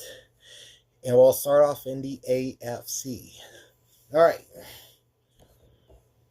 Your division leaders through week 17 are the Denver Broncos in the AFC West, the New England Patriots in the AFC East, the Jacksonville Jaguars in the AFC South, and the Pittsburgh Steelers in the AFC North. All right, starting at the top with the Denver Broncos, they have a record of 13-3. They have won the AFC West title. They are 13-3 overall, 4-1 versus the West, 8-3 in the AFC, 410 strength of schedule, 356 strength of victory. Denver wins the tiebreaker over New England based on best win percentage in common games. All right, so that moves the New England Patriots to the number 2 spot. The AFC East champions are also 13-3. 4-1 record versus the East and 8-3 in the AFC. 383 strength of schedule, 365 strength of victory. At number 3 and already going to the playoffs are the Jacksonville Jaguars at 12-4. 4-1 record versus the South, 9-2 in the AFC. 504 strength of schedule, 458 strength of victory. And sitting in the number 4 spot and not having clinched anything yet are the Pittsburgh Steelers with a record of 9-7. 3-2 record versus the North, 7-4 in the AFC. 510 strength of schedule, 451 strength of victory. All right. The Houston Texans, Los Angeles Chargers, and Buffalo Bills are your 3 wild cards in the AFC. Right now, the Houston Texans sit in the number 5 spot at 11-5. They're going to the playoffs. 4-1 record versus the South, 9-2 in the AFC. 527 strength of schedule, 449 strength of victory. Houston wins the tiebreaker over both Buffalo and LA based on a head-to-head sweep. The Chargers are at number 6, also 11-5, and locking up a playoff spot. 5-0 record in the West, 8-3 in the NFC or the AFC. 439 strength of schedule, 423 strength of victory. The Chargers win the tiebreaker over Buffalo based on best win percentage in common games. And that puts the Bills at number 7, also 11-5. 3-2 record versus the East, 8-3 in the AFC. 492 strength of schedule, 438 strength of victory. All right, the Indianapolis Colts are at number 8, but eliminated from playoff contention with a record of 8-8. 2-3 record in the South, 6-5 in the AFC. 527 strength of schedule, 383 strength of victory. Indianapolis presently owns the tiebreaker over Baltimore based on best win percentage in conference games. The Baltimore Ravens are bumped down to number 9, despite still being in the race for the AFC North title. They also have an 8-8 record, 3-2 versus the North, and 5-6 in the AFC. 498 strength of schedule, 410 strength of victory. At number 10 are the Miami Dolphins with a record of 7-9 and eliminated from the playoffs. 3-2 record versus the East, 3-8 in the AFC. 465 strength of schedule, 366 strength of victory. At number 11, also eliminated, are the Cincinnati Bengals at 6-10. 3-2 record in the North, 5-6 in the AFC. 533 strength of schedule, 448 strength of victory. Cincinnati wins the tiebreaker over Kansas City based on best win percentage in conference games. This drops the Chiefs down to number 12. Kansas City is also 6-10. 1-4 record versus the West, 3-8 in the AFC. 533 strength of schedule, 344 strength of victory. At 13 are the Cleveland Browns with a record of 4-12. 1-4 versus the North, 3-8 in the AFC. 498 strength of schedule, 430 strength of victory. We have a tie with the Tennessee Titans and the New York Jets. We'll start at 14 with the Titans. They're 3-13, 0-5 record in the South, 2-9 in the AFC. 563 strength of schedule, 271 strength of victory. Tennessee wins the tiebreaker over New York based on best win percentage in common games. This moves the Jets down to number 15 at 3-13. 0-5 versus the East, 2-9 in the AFC. 541 strength of schedule, 354 strength of victory. And at 16, you got the Las Vegas Raiders with a record of 2-14 and currently in control of the number 1 pick in the 2026 draft. The Raiders are 2-14, 0-5 versus the West, 2-9 in the AFC. 553 strength of schedule, 500 strength of victory. Now into the NFC. Your division leaders presently are the Seattle Seahawks in the NFC West, the Chicago Bears in the NFC North, the Philadelphia Eagles in the NFC South, or rather the NFC East, and the Carolina Panthers in the NFC South. Starting at number 1, you got the Seattle Seahawks with a record of 13-3.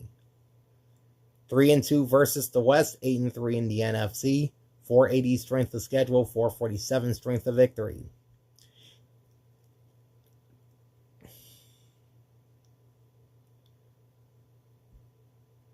At number 2 are the Chicago Bears, winners of the NFC North title. 11-5 record, 2-3 versus the North, 7-4 in the NFC. 451 strength of schedule, 398 strength of victory. Chicago wins the tiebreaker over Philadelphia based on head-to-head winning percentage. The Bears beat the Eagles on Black Friday. Speaking of the Philadelphia Eagles, they're the NFC East champions, sitting in the number 3 spot with a record of 11-5. 3-2 versus the East, 8-3 in the NFC. 479 strength of schedule, 438 strength of victory. And at number 4, not in the playoffs yet, are the Carolina Panthers at 8-8. 3-2 record versus the South, 6-5 in the NFC. 527 strength of schedule, 461 strength of victory.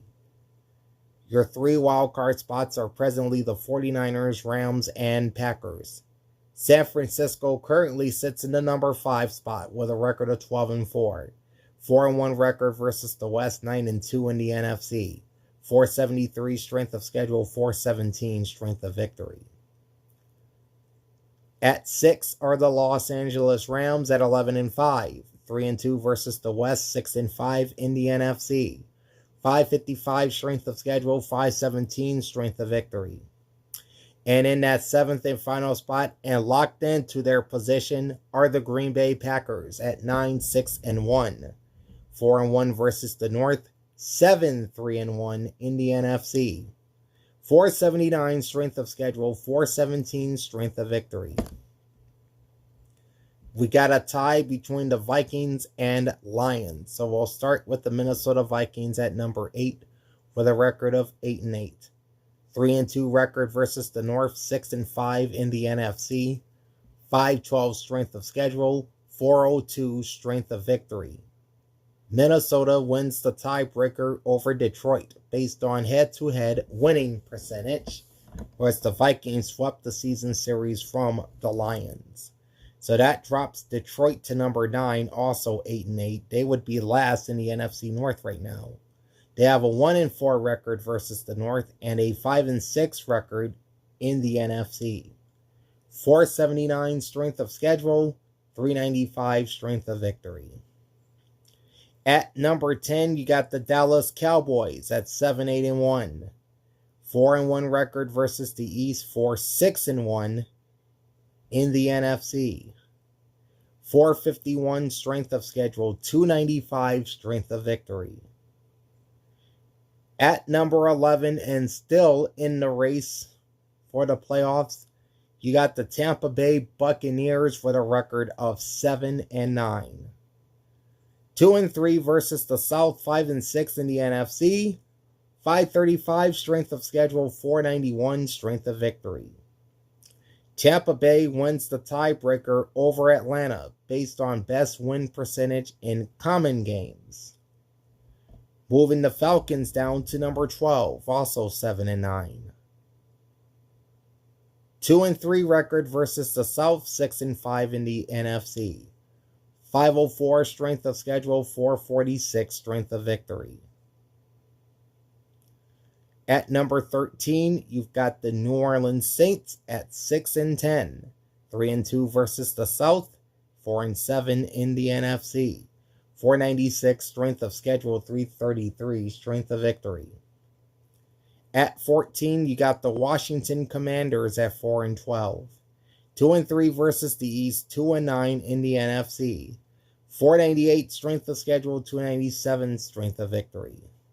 And there's a tie at the bottom with the Cardinals and Giants, starting off at number 15 with the Arizona Cardinals, 3-13. 0-5 versus the West, 3-8 in the NFC. 570 strength of schedule, 448 strength of victory. Arizona wins the tiebreaker over New York based on best winning percentage in conference games, pushing the Giants down to number 16, also at 3-13. 1-4 record versus the East, 1-10 in the NFC. 535 strength of schedule, 500 strength of victory.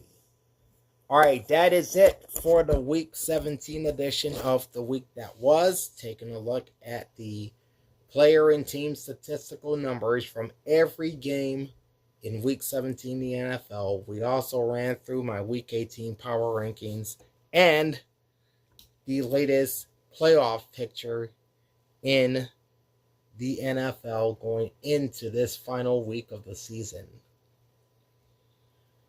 Alright, so before we go, I want to wish you and yours a very happy and healthy 2026. And